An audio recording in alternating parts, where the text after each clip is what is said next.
SNDP NSS ഐക്യത്തിനോട് ഞങ്ങൾ യോജിപ്പുണ്ട്. അവരുമായിട്ട് ഇപ്പോൾ അനൈക്യമൊന്നും ഇല്ലായിരുന്നു.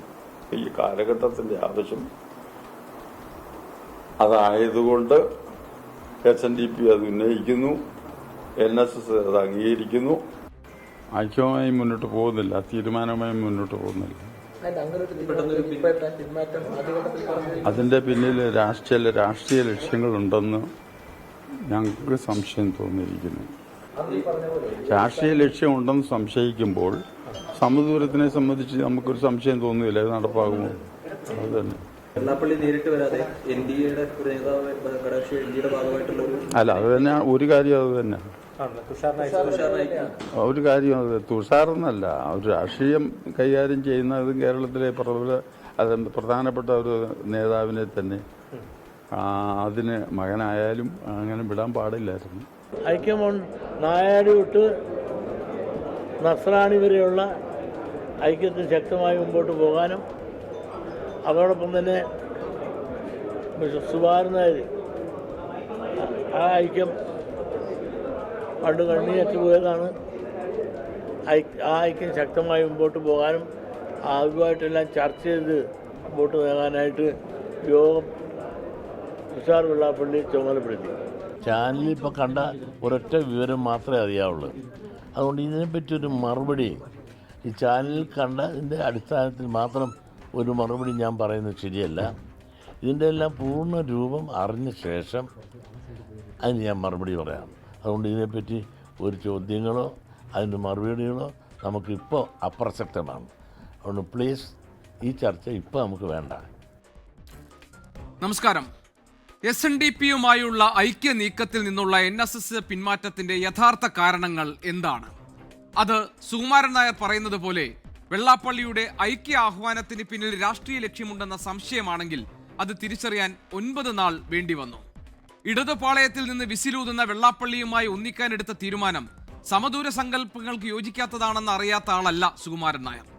കോൺഗ്രസിന്റെ ഇടപെടലും പത്മ പുരസ്കാരത്തിലെ അതൃപ്തിയുമടക്കം NSS പിന്മാറ്റത്തിന് കാരണങ്ങൾ നിരവധി ചൂണ്ടിക്കാട്ടുമ്പോഴും അണിയറയിലെ നീക്കങ്ങൾ വ്യക്തതയായിട്ടില്ല. പൊടുന്നനെയുള്ള സമ്മതവും മിന്നൽ വേഗത്തിലെ പിന്മാറ്റവും തെരഞ്ഞെടുപ്പിന് മുൻപുള്ള കേരള രാഷ്ട്രീയത്തിൽ ആരെ തൃപ്തിപ്പെടുത്താനാണ്? എൻകൗണ്ടർ പരിശോധിക്കുന്നു. പ്രേക്ഷകർക്ക് സ്വാഗതം.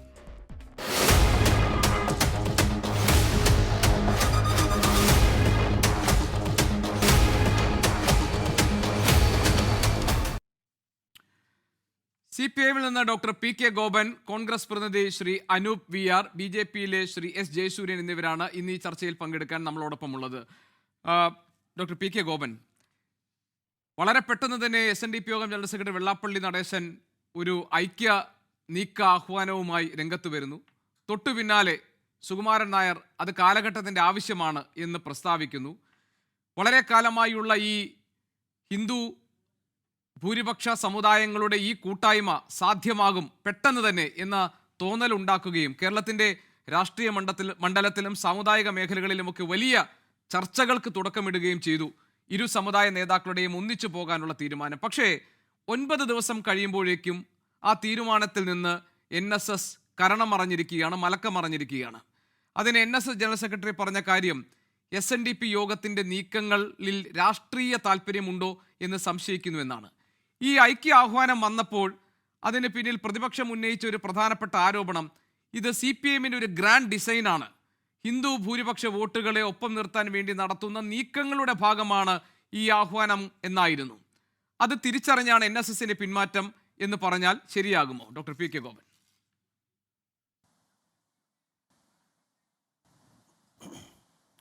അല്ല, ആകാശത്തു കൂടി ഏത് പോയാലും അത് CPIഎമ്മിൻ്റെ തലയിലോട്ട് വെച്ച് തന്നിട്ട് എന്താ കാര്യം? ഞങ്ങൾ ഇതിനെക്കുറിച്ച് എന്തെങ്കിലും അഭിപ്രായം പറഞ്ഞോ? ഞങ്ങൾ ഇതിനകത്ത് ആരുടെയെങ്കിലും കൈയുണ്ടെന്നോ ആരുടെയെങ്കിലും ഇടപെടലുണ്ടെന്നോ ഞങ്ങൾ ആരെങ്കിലും ആക്ഷേപിച്ചോ? അല്ലെങ്കിൽ ആർക്കെങ്കിലും അനുകൂലമാണെന്നോ എതിരാണെന്നോ ഞങ്ങൾ പറഞ്ഞോ? ഇത് കേരളം കണ്ട ഏറ്റവും പ്രമുഖമായ 2 സാമുദായിക പ്രസ്ഥാനങ്ങളുടെ ഐക്യത്തിൻ്റെ കാഹളമാണ്. അത് അവർ മാത്രമല്ല, അതിനകത്ത് നമുക്ക് വരുന്ന വിയോജിപ്പ് നായാടി മുതൽ നസ്രാണി വരെ എന്ന് പറയുമ്പോൾ ബാക്കിയുള്ള ജനവിഭാഗം മാറ്റി നിർത്തപ്പെടേണ്ടവരല്ല. ഞങ്ങളെ സംബന്ധിച്ച് അടിസ്ഥാനപരമായി നമ്മുടെ നാട്ടിൽ പണിയെടുക്കുന്ന എല്ലാവരുടെയും ഐക്യമാണ് ആഗ്രഹിക്കുന്നത്. ഏതെങ്കിലും ഒരു പ്രത്യേക സമുദായത്തിൻ്റെ ഐക്യമല്ല ആഗ്രഹിക്കുന്നത്. പക്ഷേ കേരളത്തെ പ്രബലപ്പെടുത്തിയിട്ടുള്ള, ഇപ്പോൾ അവരെങ്ങനെ പ്രവർത്തിക്കുന്നു എന്നുള്ളതല്ല, കേരളത്തിൽ ഇത് രൂപം കൊണ്ട കാലത്ത്, അതായത് 20-ാം നൂറ്റാണ്ടിൻ്റെ ആദ്യ ദശകങ്ങളുടെ സംഭാവനയാണ് NSSഉം SNDP. അതിൽ SNDP ആണ് ആദ്യം ഉണ്ടാകുന്നത്. അത് കഴിഞ്ഞൊരു അർദ്ധ ദശകം കഴിഞ്ഞിട്ടാണ് NSS ഉണ്ടാകുന്നത്. അതിനു മുമ്പേ അതിനിടയിലാണ് മഹാത്മാ അയ്യൻകാളിയുടെ സാധുജന പരിപാലന സംഘം ഉണ്ടാകുന്നത്. ഇത് മൂന്നും ഒരു ദശകത്തിനുള്ളിൽ കേരളത്തിൽ ഉരുവം കൊണ്ട പ്രസ്ഥാനങ്ങളാണ്. അവയ്ക്ക് അതിൻ്റെ ആദ്യ ദശകങ്ങളിൽ, അല്ലെങ്കിൽ മിക്കവാറും സ്വാതന്ത്ര്യത്തിന് മുമ്പ് നമുക്ക് ഒരു സീലിംഗ് കൊടുക്കാം. സ്വാതന്ത്ര്യത്തിന് മുമ്പ്, അല്ലെങ്കിൽ 50കൾക്ക് മുമ്പ് അത് വളരെ വളരെ പുരോഗമനപരമായി പ്രവർത്തിച്ചിരുന്ന പ്രസ്ഥാനങ്ങളാണ്. അതിന് ശരിയായ ഒരു ദിശാബോധം ഉണ്ടായിരുന്നു, ശരിയായ നേതൃത്വം ഉണ്ടായിരുന്നു. കേരളീയ സാമൂഹിക നവോത്ഥാന രംഗത്ത് അത് ശക്തമായ മുദ്ര പതിപ്പിച്ചിട്ടുണ്ട്. രണ്ട് തരത്തിൽ. ഒന്ന്, ആ സമുദായത്തിലെ ആഭ്യന്തര കാര്യങ്ങളിൽ അവർ നന്നായിട്ട് ഇടപെട്ടു. രണ്ട്, സമൂഹത്തെ ആകെ മുന്നോട്ട് കൊണ്ടുപോകാൻ, പുരോഗമിപ്പിക്കുവാൻ അവർ വലിയ സംഭാവന ചെയ്തു. അങ്ങനെയുള്ള രണ്ട് പ്രസ്ഥാനങ്ങൾ ആധുനിക കാലത്ത് പലപ്പോഴും രാഷ്ട്രീയ നിലപാടുകൾ എടുക്കാറുണ്ട്. അത് പലപ്പോഴും ഇടതുപക്ഷ വിരുദ്ധമായ നിലപാടുകളാണ് പല കാലഘട്ടത്തിലും അവർ പരസ്യമായിട്ട് എടുത്തിട്ടുള്ളത്. ഈ അടുത്ത സമയത്ത് അവർ ശബരിമല സംഭവത്തിൽ ഇടതുപക്ഷത്തിനോട് ഞങ്ങൾക്കുണ്ടായിരുന്ന തെറ്റിദ്ധാരണ മാറിയെന്ന് പരസ്യമായി ഒരു പ്രസ്താവന രണ്ട് കൂട്ടരും നടത്തുകയുണ്ടായി. പ്രധാനമായിട്ട് NSS ആണ് നടത്തിയത്. അതാണ് എടുത്തു പറയാവുന്നൊരു കാര്യം. പക്ഷേ അതിനുശേഷം അവർ രണ്ടുപേരും കൂടി ഒരുമിക്കുന്നു പറഞ്ഞു കഴിഞ്ഞാൽ ആരൊരുമിക്കുന്നതിന് നമുക്ക് വിയോജിപ്പില്ലല്ലോ. അതിൽ ഇടതുപക്ഷത്തിൻ്റെ റോൾ എന്താ? ഞങ്ങളെങ്ങനെ അത് ഡിസൈൻ ചെയ്യുന്നത്? ശ്രീ സുകുമാരൻ നായരെയും ശ്രീ വെള്ളാപ്പള്ളിയും ഞങ്ങൾ ഡിസൈൻ ചെയ്യുന്ന ഈ സമുദായ സംഘടനകളുടെ രൂപപ്പെടലുമായി ബന്ധപ്പെട്ട സാമൂഹിക രാഷ്ട്രീയ ചരിത്ര പശ്ചാത്തലം വിശദീകരിച്ചുകൊണ്ടാണ് താങ്കൾ പറഞ്ഞതുപോലെ സമുദായ പരിഷ്കരണവും സാമൂഹിക പുരോഗതിയും ഒക്കെ ഈ സമുദായ സംഘടനകളുടെ കൂട്ടായിട്ടുള്ള ലക്ഷ്യമായിരുന്നു. അതിൻ്റെ ഭാഗമായിട്ടായിരുന്നു അവരുടെ രാഷ്ട്രീയ ഇടപെടലുകളൊക്കെ. പക്ഷേ ഇന്ന് സമുദായ സംഘടനകളുടെയും സമുദായ സംഘടനാ നേതാക്കളുടെയും ഉദ്ദേശ ലക്ഷ്യങ്ങൾ അതൊന്നുമല്ല. അവർക്ക് വ്യക്തമായ രാഷ്ട്രീയ താല്പര്യങ്ങളുണ്ട്. അവരുടെ വിദ്യാഭ്യാസ സ്ഥാപനങ്ങൾ നേരാവണ്ണം കൊണ്ടുപോകാൻ വേണ്ട അനുകൂല നിലപാടുകൾ ഉണ്ടാകണം, സമീപനം ഉണ്ടാകണമെന്ന ആഗ്രഹമുണ്ട്. അപ്പോൾ മുൻകാലങ്ങളിൽ, അതായത് ചരിത്രത്തിൽ ഇവരുടെ നിലനിൽപ്പിനെ സാധൂകരിക്കുന്ന ന്യായങ്ങളൊന്നും തന്നെ ഈ കാലഘട്ടത്തിലില്ല. ഇത് മാറിയ കാലഘട്ടമാണ്, മാറിയ താല്പര്യങ്ങളാണ്, അതിനുവേണ്ടിയുള്ള നിലപാട് സ്വീകരിക്കലാണ്. അവിടെയാണ് NS ജനറൽ സെക്രട്ടറി പറഞ്ഞത് സമദൂരം എന്ന ഞങ്ങളുടെ അടിസ്ഥാന തത്വത്തെ ബാധിക്കുന്നതും അത് വിദൂരതയിൽ അത് NSSന്റെ നിലനിൽപ്പിനെ തന്നെ ബാധിക്കുന്നതുമായ ഒരു പ്രശ്നമാകുന്നു എന്നതുകൊണ്ടാണ് ഇതിലെ രാഷ്ട്രീയം സംശയിച്ചുകൊണ്ട് ഞങ്ങൾ ഇതിൽ നിന്ന് പിന്മാറുന്നത് എന്നാണ് ഞാൻ ചോദിക്കുന്നത്. ഇപ്പോൾ താങ്കൾ ചോദിച്ചാൽ അതിൽ CPM എന്താണ് എന്ന് ചോദിച്ചു കഴിഞ്ഞാൽ, CPIMന് അനുകൂലമായ ഒരു സമീപനം സ്വീകരിക്കുന്ന വെള്ളാപ്പള്ളിയുടെ ആഹ്വാനത്തോട് അനുകൂലമായി പ്രതികരിച്ച ആളാണ് NSS. ഇന്ന് രാഷ്ട്രീയ താല്പര്യം സംശയിച്ച് പിന്മാറുകയും ചെയ്തിരിക്കുന്നു. അതുകൊണ്ടാണ് CPMന്റെ ഇതിനകത്തുള്ള അഭിപ്രായത്തിൽ ഒരു സ്റ്റേക്ക് ഉണ്ട് എന്ന് നമ്മൾ കരുതുന്നത്. അല്ല, ഇതിനകത്ത് രാഷ്ട്രീയമായ പ്രശ്നങ്ങളിൽ അല്ല ഇവർ തമ്മിൽ പ്രതികരിച്ചത്. രണ്ടാമത്, രാഷ്ട്രീയം സംശയിക്കുന്നുവെങ്കിൽ അത് ഞങ്ങളുമായി ബന്ധപ്പെട്ട കാര്യമല്ല. കാരണം NSSന്റെ ബഹുമാന്യനായ ജനറൽ സെക്രട്ടറി പറഞ്ഞത് തുഷാർ വെള്ളാപ്പള്ളി അയക്കാൻ തീരുമാനിക്കേണ്ടിയിരുന്നില്ല എന്നുള്ളതാണ്. അത് NDAയുമായിട്ട് ബന്ധപ്പെട്ട പ്രശ്നമാണ്. അത് CPMുമായി ബന്ധപ്പെട്ട പ്രശ്നമല്ല. SNDP എന്തുകൊണ്ടാണ് വെള്ളാപ്പള്ളി അദ്ദേഹം തന്നെ നേരിട്ട് പോകാതെ ബഹുമാന്യനായ വെള്ളാപ്പള്ളി നടേശനും ബഹുമാന്യനായ സുകുമാരൻ നായരും തമ്മിൽ ചർച്ച നടത്താതെ തുഷാർ വെള്ളാപ്പള്ളി എന്തിനയച്ചു എന്നുള്ളതാണ് അവരുടെ ഫസ്റ്റ് ക്വസ്റ്റ്യൻ. രണ്ടാമത്, സമദൂര നിലപാട് സ്വീകരിക്കുന്ന, അതെ, അത് അവർ തമ്മിൽ തീരുമാനിക്കേണ്ട കാര്യമാണ്. അത് CPMുമായി ബന്ധപ്പെട്ട കാര്യമല്ല. കാരണം CPMന്റെ നേരെ എതിർപക്ഷത്ത് നിൽക്കുന്ന ഒരു രാഷ്ട്രീയ പാർട്ടിയുടെയും മുന്നണിയുടെയും പ്രതിനിധിയാണ് SNDPയുടെ വൈസ് പ്രസിഡൻ്റായിട്ട് ചർച്ചയ്ക്കെല്ലാം തീരുമാനിച്ചത്. അത് NSSും അവരും തമ്മിലുള്ള വിഷയമാണ്. രണ്ടാമത്, ഇതിനകത്ത് പൊളിറ്റിക്സ് കാണുമ്പോൾ CPMന്റെ പ്രശ്നമല്ല, അതിനകത്ത് NDAയുടെ ഘടകകക്ഷിപ്പെട്ട ഒരാളാണ് SNDP പ്രതിനിധിയായിട്ട് ചെല്ലാൻ തീരുമാനിച്ചത്. അവിടെയും CPMന്റെ പൊളിറ്റിക്സുമായിട്ട് ബന്ധമില്ല. ഇത് ഏതെങ്കിലും വിധത്തിൽ CPMനെ ബാധിക്കുന്നതോ CPM മറുപടി പറയേണ്ട പ്രശ്നം ഇതിനകത്ത് വരുന്നില്ല എന്നുള്ളതാണ് ഞങ്ങളുടെ അഭിപ്രായം. NSSനും SNDPയെ സംബന്ധിച്ച് കേരളീയ സമൂഹത്തിന് അവരോട് വലിയ ബഹുമാന്യത ഉണ്ടായിരുന്നു. ഇപ്പോൾ സ്വാഭാവികമായിട്ടും രാഷ്ട്രീയ തർക്കങ്ങൾ വരുമ്പോൾ അതിൽ തർക്കം വരാം. നേരത്തെ അങ്ങ് സൂചിപ്പിച്ചതുപോലെ പുതിയ കാലത്ത് അവർ രാഷ്ട്രീയ അഭിപ്രായം, ഇപ്പോൾ ഉദാഹരണത്തിന് 50കളിലെ അല്ലെങ്കിൽ 59ലെ വിമോചന സമരകാലത്ത് അവർ രണ്ടുപേരും ഇടതുപക്ഷത്തിന് അല്ലെങ്കിൽ കമ്മ്യൂണിസ്റ്റ് പാർട്ടിക്ക്, അന്ന് കമ്മ്യൂണിസ്റ്റ് പാർട്ടിയാണ്, ഒരു കമ്മ്യൂണിസ്റ്റ് പാർട്ടിയാണ്, ഇടതുപക്ഷമല്ല, CPI എന്ന് മാത്രമാണ്, കമ്മ്യൂണിസ്റ്റ് പാർട്ടി ഓഫ് ഇന്ത്യ മാത്രമാണെന്നുള്ളത്. അപ്പോൾ കമ്മ്യൂണിസ്റ്റ് പാർട്ടിക്കെതിരായിട്ടാണ് അവർ വിമോചന സമരം നടത്തിയത്. അതിനു മുമ്പ് വൈക്കം സത്യാഗ്രഹ കാലത്ത് സവർണജാഥ സംഘടിപ്പിച്ചു. അത് വളരെ പുരോഗമനപരമായ ഒരു കാര്യം അതിനകത്തുണ്ട്. പല അപഭ്രംശങ്ങളും ഉണ്ടെങ്കിലും പൊതുവെ അത് പുരോഗമനപരമായിരുന്നു ബഹുമാന്യനായ മന്നത്തിൻ്റെ നേതൃത്വത്തിൽ. അതുപോലെ ശ്രീനാരായണ ഗുരുവിൻ്റെ പ്രസ്ഥാനം നമ്മൾ ആദ്യം ഇതിൽ കാണേണ്ടത് ശ്രീ ഗോപകൃഷ്ണ, ശ്രീനാരായണ ഗുരു SNDP ഉണ്ടാക്കുമ്പോൾ അതിൽ ജാതിയുടെ ഒരു സംഘടനയുടെയോ ഒരു ജാതിയോ ഇൻഡിക്കേറ്റ് ചെയ്യുന്നില്ല, മെൻഷൻ ചെയ്യുന്നില്ല. കാരണം അത് SNDP ആണ്, ശ്രീനാരായണ ധർമ്മപരിപാലനമാണ്. ശ്രീനാരായണ ധർമ്മം എന്ന് പറഞ്ഞാൽ അന്നത്തെ അർത്ഥം ഇന്നത്തെ അർത്ഥമല്ല. അത് തത്വശാസ്ത്രം, ദർശനം, പെർസ്പെക്റ്റീവ്, പരിപ്രേക്ഷ്യം, കാഴ്ചപ്പാട്, ശ്രീനാരായണ ഗുരുവിൻ്റെ ലക്ഷ്യങ്ങൾ, ഇതൊക്കെയാണ് ധർമ്മം. അപ്പം ശ്രീനാരായണ ധർമ്മ പരിപാലനം, ശ്രീനാരായണീയ ദർശനങ്ങൾ പരിപാലിക്കുന്ന യോഗം, അത് പരിപാലിക്കാൻ പറ്റിയ ആളെന്ന തരത്തിലാണ് അദ്ദേഹത്തിൻ്റെ ഉത്തമ ശിഷ്യനായിട്ടുള്ള മഹാകവി കുമാരനാശാനെ ആ ചുമതല ഏൽപ്പിക്കുകയും 16 വർഷം അദ്ദേഹം അതിൻ്റെ ജനറൽ സെക്രട്ടറി ആയിട്ടിരിക്കുകയും ചെയ്യുന്നത്. അതിനെ തുടർന്ന് നോക്കൂ, NSS ഉണ്ടായി. NSSനകത്ത് നായർ എന്ന സംജ്ഞ അതിനകത്ത് വരുന്നെങ്കിലും ആ സംഘടന രൂപീകരിക്കുന്ന സമയത്ത് നായരല്ലാത്തവരും കൂടി ചേർന്നാണ് മന്നത്തിന്റെ നേതൃത്വത്തിൽ ആ സംഘടന രൂപീകരിക്കുന്നത്. മാത്രമല്ല മന്നം അദ്ദേഹത്തിന്റെ പേരിന്റെ ഒപ്പം ഉണ്ടായിരുന്ന ജാതിവാല് മുറിച്ചു മാറ്റുകയും ചെയ്തു. പിള്ള എടുത്തു കളഞ്ഞു. അതെ, ജാതി സൂചകമായ കാര്യം മന്ന എടുത്തു കളയുകയും ചെയ്തു. അപ്പോൾ അന്ന് അത് പുരോഗമനപരമാണ്. ഇനി ഒരു കാര്യം കൂടി ഉണ്ട്. 19-ാം നൂറ്റാണ്ടിന്റെ അവസാനം ഡോക്ടർ പി കെ ഗോപൻ, താങ്കൾക്ക് ഈ വിഷയത്തിൽ എന്നേക്കാൾ കൂടുതൽ അറിവുണ്ടെന്ന് എനിക്കറിയാം. ഇത് ഇത്രയും പറഞ്ഞ സ്ഥിതിക്ക് ഞാൻ ഒരു കാര്യം കൂടി പറയട്ടെ. അന്ന് ഈ മന്നത്ത് പത്മനാഭ പിള്ള എന്ന അദ്ദേഹത്തിന്റെ പേരിൽ നിന്ന് പിള്ള എടുത്ത് കളയാൻ ഉണ്ടായ യഥാർത്ഥ കാരണം, അന്നും ഇതുപോലെ ഹിന്ദു ഐക്യമായിരുന്നു ലക്ഷ്യം.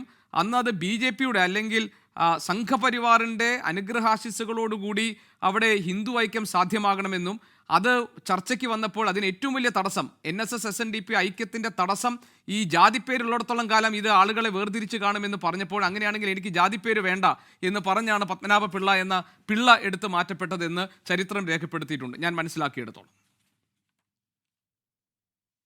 അത് ശ്രീ ഗോപകൃഷ്ണ, അത് പ്രാക്ടിക്കൽ സൈഡിൻ്റെ ഒരു പ്രതിഫലനം. അത് ഇനി അതിനകത്തൊരു തിയറട്ടിക്കൽ സൈഡ് കൂടിയുണ്ട്. അത് നിങ്ങൾ കാണേണ്ടത് പിള്ള, നായർ, പണിക്കർ, മേനോൻ, ഉണ്ണിത്താൻ ഇങ്ങനെയൊക്കെയുള്ള പേരുകളെന്ന് പറഞ്ഞാൽ രാജാക്കന്മാർ പതിച്ചു കൊടുത്തതാണ്. രാജ കുടുംബവുമായിട്ടും നമ്പൂതിരി ബ്രാഹ്മണ സെറ്റുമായിട്ടും അഭേദ്യമായി ബന്ധം പുലർത്തിയിരുന്ന നായർ വിഭാഗത്തിന് പലപ്പോഴായി പതിച്ചു കിട്ടിയ അംഗീകാരങ്ങളുടെ ഭാഗമാണ് ഈ പേരിൻ്റെ അറ്റത്തെ വാല്. യഥാർത്ഥത്തിൽ മന്നം അന്ന് ചെയ്തതിനകത്ത് പ്രാക്ടിക്കൽ സൈഡ് നോക്കുമ്പോൾ സാമുദായിക ഐക്യം അതിനകത്ത് ഉയർന്നു വന്നെങ്കിലും തിയറട്ടിക്കലായിട്ട് നോക്കിയാൽ മന്നത്തിന് അന്ന് ഇതിനോടൊരു ശക്തമായ പ്രതിഷേധം ഉണ്ടായിരുന്നു. ഉദാഹരണത്തിന് അദ്ദേഹം നമ്പൂതിരി സമുദായമായിട്ടുള്ള തർക്കത്തിൽ സംബന്ധത്തിനെതിരായിട്ട് ഏറ്റവും ശക്തമായി പ്രതികരിച്ച ഒരാളാണ് മന്നം. ഈ കിണ്ടിയും വെള്ളം എടുത്ത് കളയാൻ അദ്ദേഹം പറഞ്ഞ ആ കഥ അങ്ങേക്ക് ഓർമ്മ കാണുമല്ലോ. കാരണം സംബന്ധത്തിൻ്റെ ഒരു രീതി എന്ന് പറഞ്ഞു കഴിഞ്ഞാൽ ഒരു പുരുഷൻ വീട്ടിലേക്ക് വരുമ്പോൾ നായർ സ്ത്രീക്ക് അഭികാമ്യമാണെങ്കിൽ അവിടെ കിണ്ടിയും വെള്ളം വെച്ചേക്കും, കാല് കഴുകി അകത്ത് കയറാൻ. അഭികാമ്യം അല്ലെങ്കിൽ പായും തലാണ എടുത്ത് വെളി വെക്കും, നിങ്ങൾക്ക് പുറത്തു പോകാവുന്ന. അവിടെ മന്നം ആഹ്വാനം ചെയ്തത് ഈ കിണ്ടിയും വെള്ളവും എല്ലാ നായർ വീടുകളിൽ നിന്നും എടുത്തെറിയാനാണ് പറഞ്ഞത്. അപ്പോൾ അങ്ങനെ ഒരു വിഭാഗം കേരളത്തിൽ മരുമക്കത്തായി നിലനിർത്താൻ വേണ്ടി ആവിഷ്കരിച്ചിരുന്ന ഒരു കാര്യം അദ്ദേഹം തിരസ്കരിച്ചു എന്നുള്ളത് തിയറട്ടിക്കലായിട്ടുള്ളൊരു വശമാണ്. അത് മന്നം എടുത്തിട്ടുള്ള ശക്തമായ അന്നത്തെ കാലത്തൊരു ശക്തമായ നിലപാടാണ്. അതുപോലെ തന്നെ SNDP എടുത്തിട്ടുള്ളത് അത് അതിശക്തമായി എങ്ങനെയാണെന്ന് വെച്ച് കഴിഞ്ഞാൽ അത് ജാതിയുടെ ഒരു സൂചകങ്ങളും വരാതെ, ഇപ്പം ജാതിഭേദം, മതദ്വേഷം ഏതുമില്ലാതെ സർവരും സോദരത്വേന വാഴുന്ന മാതൃകാസ്ഥാനമാണിത് എന്ന് ശ്രീനാരായണ ഗുരു പറഞ്ഞപ്പോൾ യാതൊരു തരത്തിലുള്ള ജാതിയുടെ ലാഞ്ചനയും അതിൽ വരാൻ പാടില്ല. ഒരു ഈഴവ സംഘടന അല്ല അദ്ദേഹം ഉണ്ടാക്കിയത് ശ്രീനാരായണ ദർശനം പരിപാലിക്കാൻ. അതിൽ ഏറ്റവും ആ ദർശനത്തെ കേരളീയ സമൂഹത്തിൽ പ്രചരിപ്പിക്കാനാണ് ശ്രീനാരായണ ഗുരുവിൻ്റെ ശിഷ്യനായിട്ടുള്ള കുമാരനാശാൻ തൻ്റെ കവിതകളെ ഉപയോഗിച്ചത്. ഒരു ഈസ്തറ്റിക് സെൻസ് എല്ലാം നിലനിർത്തിക്കൊണ്ട് തന്നെ അദ്ദേഹം സാമൂഹ്യ പ്രശ്നങ്ങളെ ചണ്ടാലഭിക്ഷയിലൂടെ, അവിടെയാണ് അദ്ദേഹം പ്രശസ്തമായ അദ്ദേഹത്തിൻ്റെ വരി, ജാതി ചോദിക്കുന്നില്ല ഞാൻ സോദരി, ചോദിക്കുന്നു നീർ എന്ന് പറഞ്ഞാൽ എല്ലാ കാലത്തേക്കുമുള്ള ജാതി പറയുന്നവർക്ക് ശക്തമായ വിൽപ്പത്രമാണ് മഹാകവി കുമാരനാശാൻ അന്ന് അതിലൂടെ എഴുതിയത്. അതിനെല്ലാം പ്രോത്സാഹനമായിരുന്നു ശ്രീനാരായണ ഗുരു. കാരണം ശ്രീനാരായണ ഗുരുവിൻ്റെ കവിതകൾ സംസ്കൃതം കൂടുതൽ ആധിക്യമുള്ളതും പെട്ടെന്ന് ഒരാൾക്ക് മനസ്സിലാക്കാൻ പ്രയാസമുള്ളതും എന്നാൽ ആഴത്തിൽ മനസ്സിലാക്കേണ്ടതുമായ കവിതകളാണ് ശ്രീനാരായണ ഗുരു എഴുതിയതെങ്കിൽ ഏതായാലും ചരിത്രത്തിലെ ഒരുപാട് ഭാഗങ്ങൾ ഡോക്ടർ പി കെ ഗോപൻ താങ്കൾ ഈ ചർച്ചയിൽ പറഞ്ഞു. ഒരു അധ്യാപകൻ ഒരു പഠന ക്ലാസ് എടുക്കുന്നത് പോലെ അത് വിജ്ഞാനപ്രദമായിരുന്നു. അതേസമയം തന്നെ ഇത് നമ്മൾ ഈ പുതിയ കാലത്ത് താങ്കൾ പറഞ്ഞതുപോലെ തന്നെ പുതിയ രാഷ്ട്രീയ കളരിയിൽ ഈ സമുദായ സംഘടനകളൊക്കെ തന്നെ അവരുടെ നിലപാടുകൾ പറഞ്ഞും പറയാതെയും ഒപ്പം ചേർന്നും എതിർത്തും ഒക്കെ അവരുടെ നിലപാടുകൾ ഒളിഞ്ഞും തെളിഞ്ഞും ഒക്കെ പ്രകടമാക്കിയിട്ടുണ്ട്. ആ സാഹചര്യത്തിലാണ് ഈ ഐക്യശ്രമത്തിൽ നിന്ന് പിന്മാറാനുള്ള NSSന്റെ നീക്കം അതിൻ്റെ രാഷ്ട്രീയ അർത്ഥത്തിൽ ചർച്ച ചെയ്യപ്പെടുന്നത്. ഞാൻ താങ്കളിലേക്ക് വരാം. ശ്രീ അനൂപ് VR, ഈ ഒരുപക്ഷെ ഈ പെട്ടെന്നുണ്ടായിട്ടുള്ള ഈ ഐക്യ നീക്ക ശ്രമങ്ങൾ അതിനോട് ചേർന്നുകൊണ്ട് ഇരു സമുദായ നേതാക്കളും നടത്തിയ വാർത്താ സമ്മേളനമൊക്കെ അങ്കലാപ്പിലാക്കിയത് യഥാർത്ഥത്തിൽ ഒരു ഘട്ടത്തിൽ UDFനാണെന്ന് പറയാം, പ്രത്യേകിച്ച് കോൺഗ്രസിന്. അതിന് കാരണം ഈ രണ്ട് സമുദായ നേതാക്കളും അവർ ഈ ഐക്യ നീക്കങ്ങൾ ആശയത്തെ മുന്നോട്ട് വെച്ചുകൊണ്ട് അതിനോട് ചേർന്ന് നിന്നുകൊണ്ട് നടത്തിയ വാർത്താ സമ്മേളനങ്ങൾ ഏറ്റവും രൂക്ഷമായി ആക്രമിച്ചത് പ്രതിപക്ഷ നേതാവ് VD സതീശനെയായിരുന്നു. അതിന് അവർക്ക് അവരുടേതായ കാരണങ്ങളുണ്ടായിരുന്നു. കാരണം സമുദായ നേതാക്കളുടെ തിണ്ണ നിരങ്ങേണ്ടവരല്ല രാഷ്ട്രീയക്കാർ എന്ന അദ്ദേഹത്തിൻ്റെ പ്രസ്താവനയും തുടർന്നുണ്ടായിട്ടുള്ള പല പരാമർശങ്ങളുമൊക്കെ സ്വാഭാവികമായും ഈ സമുദായ നേതാക്കളെ പ്രകോപിപ്പിച്ചിരുന്നു. പക്ഷേ അതിനുശേഷം ഇത് നിയമസഭാ തെരഞ്ഞെടുപ്പിന് തൊട്ട് മുൻപ് സമദൂരം എന്ന അടിസ്ഥാന ആശയത്തിൽ നിന്ന് മാറി SNDPയുമായി ചേർന്ന് മുന്നോട്ട് പോകാൻ NSS ഒരു തീരുമാനമെടുക്കുമ്പോൾ അതിൻ്റെ രാഷ്ട്രീയ പ്രത്യാഘാതം അല്ലെങ്കിൽ അതിൻ്റെ ആഘാതം ഉണ്ടാകാൻ പോകുന്നത് ഞങ്ങൾക്കായിരിക്കും എന്ന് വേവലാതിപ്പെട്ടിട്ടുണ്ട് UDF എന്ന് പറഞ്ഞാൽ അതിൽ തെറ്റുണ്ടാകില്ലല്ലോ. അങ്ങനെ വലിയ സമ്മർദ്ദം സുകുമാരൻ നായർക്ക് മേലുണ്ടായി എന്നും അദ്ദേഹത്തിന് ഈ ഒരു നിലപാടുമായി NSS പോയാൽ NSS തന്നെ ഉണ്ടാകാൻ പോകുന്ന പ്രശ്നങ്ങൾ സംബന്ധിച്ച് അദ്ദേഹത്തെ ബോധ്യപ്പെടുത്തിയെന്നും ഇതൊരു നഷ്ടക്കച്ചവടമാകും NSSന് എന്നൊക്കെ അദ്ദേഹത്തിന് പലരും ഉപദേശിച്ചു എന്നുമൊക്കെയാണ് പിന്നാമ്പുറ കഥകൾ വരുന്നത്. NSSന്റെ പിന്മാറ്റത്തിന് പിന്നിൽ കോൺഗ്രസിന്റെ കൂടി ഇടപെടലുണ്ടെന്ന് പറഞ്ഞാൽ അത് ശരിയല്ലേ? അല്ല, അങ്ങനെയൊന്നും അതിനെ വ്യാഖ്യാനിക്കേണ്ടതില്ല. ഒരു സ്വതന്ത്ര സമുദായ സംഘടന എന്നുള്ള നിലയിൽ SNDPക്കോ NSSനോ അവരുടെ നിലപാട് സ്വീകരിക്കാം. അതിനു മുൻപ് ചില കാര്യങ്ങളിൽ അഭിപ്രായം പറഞ്ഞു പോകേണ്ടതുണ്ട്. ഇവിടെ CPMൻ്റെ പ്രതിനിധി ബഹുമാന്യനായ ഡോക്ടർ ഗോപൻ അദ്ദേഹം ചരിത്രത്തെയൊക്കെ ഉദ്ധരിച്ച് നടത്തി വിശദമായ ചില കാര്യങ്ങൾ പറഞ്ഞു. പക്ഷേ അതിൽ ചരിത്ര വസ്തുതകളുണ്ട്. പക്ഷേ എല്ലാ ചരിത്ര വസ്തുതകളും അതിലില്ല. അതുകൂടി ചർച്ച ചെയ്ത് വേണം ഈ ചർച്ച മുന്നോട്ട് പോകാൻ. അദ്ദേഹം പറഞ്ഞത് എന്താ? അദ്ദേഹം പറഞ്ഞത് ഞങ്ങൾ സാമുദായികമായി സംഘടിക്കുന്നതിന് പകരം തൊഴിലാളി വർഗത്തെ അണിനിരത്തി അങ്ങനെ വർഗാടിസ്ഥാനത്തിൽ ആളുകളെ സംഘടിപ്പിക്കുന്നതിന് അനുകൂലിക്കുന്ന ആളുകളാണെന്നാണ്. ഇതൊക്കെ പറയുന്നത് CPMൻ്റെ കാപട്യമാണെന്നേ. സാമുദായികമായ സംഘാടനത്തെ എതിർക്കുന്നു എന്ന് എല്ലാ ഘട്ടത്തിലും പറയുകയും ഇത്തരം സാമുദായിക സംഘടനകളെ എല്ലാ ഘട്ടത്തിലും വളരെ തുടക്കം മുതലേ ഉപയോഗപ്പെടുത്തി എന്നുള്ളതാണ് CPMൻ്റെ കമ്മ്യൂണിസ്റ്റ് പാർട്ടി CPM ഉണ്ടാകുന്നതിന് മുമ്പ് കമ്മ്യൂണിസ്റ്റ് പാർട്ടിയുടെ നിലപാടെന്ന് പറയുന്നത്. പക്ഷെ കോൺഗ്രസിനെ സംബന്ധിച്ച് ഇത്തരം കാര്യങ്ങൾ വളരെ ക്ലാരിറ്റി ഉണ്ട്. കോൺഗ്രസ് സമുദായങ്ങൾക്ക് സാമുദായികമായ സംഘാടനത്തിന് സാമുദായികതയ്ക്ക് എതിരല്ല. സാമുദായിക എന്ന് പറയുമ്പോൾ ഗോപികൃഷ്ണൻ ഒരു കാര്യം മനസ്സിലാക്കണം. നമ്മൾ മലയാളത്തിൽ കമ്മ്യൂണലിസം എന്ന് പറയുമ്പോൾ വർഗീയത എന്ന് ഉപയോഗിക്കാറുണ്ട്. അത് സാമുദായികതയാണ്. സാമുദായികതയും വർഗീയതയും രണ്ടാണ്. ഒരു സാമുദായികമായി സംഘടിക്കുക, ഒരു സമുദായത്തിൻ്റെ ന്യായമായ ആവശ്യങ്ങൾക്ക് വേണ്ടി ശബ്ദിക്കുക എന്നൊക്കെ പറയുന്നത് സാമുദായികയാണെങ്കിൽ അതിന് ഞങ്ങൾ എതിരല്ല. അതേസമയം വർഗീയമായ താല്പര്യങ്ങളിലേക്ക് ഈ പറയുന്ന കാര്യങ്ങൾ ആര് മുന്നോട്ട് വെച്ചാൽ അതിനെ എതിർക്കുകയും വേണം. അപ്പം ഞാനിവിടെ പറയാൻ കാരണം ഇവിടെ കമ്മ്യൂണിസ്റ്റ് പാർട്ടിയുടെ സുദീർഘമായ ചരിത്രത്തെക്കുറിച്ചൊക്കെ അദ്ദേഹം പറയുമ്പോൾ ഇവർ സമുദായ സംഘടനകളുമായൊന്നും അത്തരം ബന്ധം പുലർത്തുന്ന ആളുകളല്ല. ഞങ്ങളെല്ലാ ഘട്ടത്തിലും സമുദായ സംഘടനകൾ എതിർത്തിട്ടുള്ള ആളുകളാണ്, കോൺഗ്രസിനെയാണ് അനുകൂലിച്ചതെന്നൊക്കെ പറയുമ്പോൾ അതൊരു ഏകപക്ഷീയമായ വായന മാത്രമാണ്. ചില കാര്യങ്ങളുണ്ട്. 1957 ആദ്യത്തെ കമ്മ്യൂണിസ്റ്റ് മന്ത്രിസഭ വരുമ്പോൾ കോൺഗ്രസിനെതിരായിരുന്നു മന്നത്ത് പത്മനാഭൻ. ഞാൻ ഈ അന്തരിച്ച G. ജനാർദ്ദന കുറുപ്പ് എന്ന് പറയുന്ന കമ്മ്യൂണിസ്റ്റ് പാർട്ടിയുടെ ഡയറക്ടർ ജനറൽ ഓഫ് പ്രോസിക്യൂഷൻസ് ആയിരുന്നു. അദ്ദേഹത്തിൻ്റെ തന്നെ ആത്മകഥയിൽ പറയുന്നുണ്ട്, അന്ന് കേരളത്തിലെ കോൺഗ്രസ് പാർട്ടി ക്രിസ്ത്യൻ സമുദായത്തോടാണ് കൂടുതൽ ചായ്വ് കാണിക്കുന്നത്, പിന്നെ ശബരിമലയിൽ അഗ്നിബാധ ഉണ്ടായി എന്നൊക്കെ പറഞ്ഞ് ഇടഞ്ഞു നിൽക്കുന്ന അവസരത്തിൽ തോപ്പിൽ ബാസി അദ്ദേഹത്തെ പോയി കാണുന്നുണ്ട്, മന്നത്ത് പത്മനാഭനെ. അപ്പോൾ തോപ്പിൽ ബാസിയോട് അദ്ദേഹം പറയുന്നത്, നിങ്ങൾ കൊള്ളാവുന്ന ചില നായർ സ്ഥാനാർത്ഥികൾ നിർത്തിയിട്ടുണ്ട്, നിങ്ങൾക്കാണ് എനിക്ക് വോട്ട്. അപ്പോൾ തോപ്പിൽ ബാസി പറയുന്നുണ്ട്, അതും കൂടി പറയണല്ലോ, എനിക്ക് നായർ എന്നുള്ള നിലയിൽ വോട്ട് വേണ്ട എന്ന് പറയുമ്പോൾ നീയും അത് പറഞ്ഞ് ബാസിയും കൊള്ളാവുന്ന ഒരു നായരാണ്, അദ്ദേഹത്തിന് വോട്ട് ചെയ്യണം എന്ന് പറഞ്ഞ ഈ കൊള്ളാവുന്ന നായന്മാർ എന്നതിൻ്റെ അടിസ്ഥാനത്തിൽ മന്നത്ത് പത്മനാഭൻ്റെ കൂടി വോട്ട് മേടിച്ച് അധികാരത്തിൽ വന്നതാണ് ആദ്യത്തെ കമ്മ്യൂണിസ്റ്റ് മന്ത്രിസഭ. അപ്പോൾ എനിക്ക് ഗോപികൃഷ്ണനോട് പറയാനുള്ളത്, അദ്ദേഹം വിശദമായി ക്ലാസ് എടുത്തു എന്നൊക്കെ പറയുമ്പോൾ ആ ക്ലാസ്സിനകത്ത് അങ്ങ് കയറി ചോദിക്കണം. ഈ ക്ലാസ് ഏകപക്ഷീയമായ ക്ലാസ് ഞങ്ങളെ സംബന്ധിച്ച് സാധ്യമല്ല. അതായത് താങ്കൾ ഈ പറഞ്ഞതിൽ ഞാൻ അദ്ദേഹം സുദീർഘമായി ക്ലാസ് എടുത്തുകൊണ്ട് അദ്ദേഹം ശ്രീനാരായണീയ ദർശനത്തെക്കുറിച്ചും SNDP രൂപീകരിക്കുമ്പോഴുണ്ടായിരുന്ന ആശയ ആദർശങ്ങൾ എന്താണെന്നും അവർ ദീർഘവീക്ഷണത്തോടെ ഏത് മൂല്യങ്ങളെക്കുറിച്ചാണ് ഗുരുദേവൻ സംസാരിച്ചത് എന്നുമുള്ള കാര്യങ്ങളെക്കുറിച്ചാണ് അദ്ദേഹം പറഞ്ഞത്. ആ ഭാഗത്തെക്കുറിച്ചാണ് ഞാൻ നടത്തിയ പരാമർശം. പിന്നെ ശ്രീ അനൂപ് അദ്ദേഹം മറ്റൊരു കാര്യം പറഞ്ഞു, ചരിത്രത്തിലെ കാര്യം. വിമോചന സമരകാലത്ത് സമുദായ സംഘടനകൾ എടുത്ത നിലപാടുകളെ സംബന്ധിച്ച് ഡോക്ടർ PK ഗോപൻ പറഞ്ഞു. പിന്നെ താങ്കൾ പറഞ്ഞ കമ്മ്യൂണിസ്റ്റ് ആശയം എന്ന് പറയുന്നത് അത് മതനിരാസത്തിൻ്റെതാണ്, അത് മതനിരാസത്തിൻ്റെതാണ്. മതത്തിനപ്പുറത്ത് ഈ തൊഴിലാളി വർഗങ്ങളുടെ ഐക്യമാണ് അവർ ലക്ഷ്യം വെക്കുന്നത്. അവരുടെ ഐഡിയോളജി അങ്ങനെയുള്ളതാണ്. അതിന് നമ്മൾ എന്തിനാ തർക്കവും ഉന്നയിക്കുന്നത്? അതേസമയം തന്നെ ഇപ്പോൾ ഈ സമകാലിക സാഹചര്യങ്ങളിൽ അതിലൊക്കെ മാറ്റങ്ങൾ വന്നിട്ടുണ്ട്. അത് താങ്കൾ പറഞ്ഞോളൂ, ഞാൻ അംഗീകരിക്കാം. പക്ഷെ ഡോക്ടർ PK ഗോപൻ പറഞ്ഞ വസ്തുതാപരമായ കാര്യങ്ങളെ നമ്മൾ ഗണ്ണിക്കേണ്ടതില്ലല്ലോ. അല്ല, ചില പൊതുവസ്തുതകളുണ്ട്. ശ്രീനാരായണ പ്രസ്ഥാനത്തിൻ്റെ ചരിത്രം, വൈക്കം, നവോത്ഥാന മൂവ്മെൻറ്റ്, അതിനെക്കുറിച്ചൊന്നും നമുക്ക് തർക്കിക്കേണ്ട കാര്യമില്ല. പക്ഷെ അതിൻ്റെ ഇടയിൽ കൂടെ പൊട്ടിൻ്റെ ഇടയിൽ തേങ്ങ തിരുകുന്നത് പോലെ ഞങ്ങൾ ഈ സമുദായ സംഘടനകളുടെ ഒന്നും സൗജന്യം സ്വീകരിച്ചിട്ടില്ല.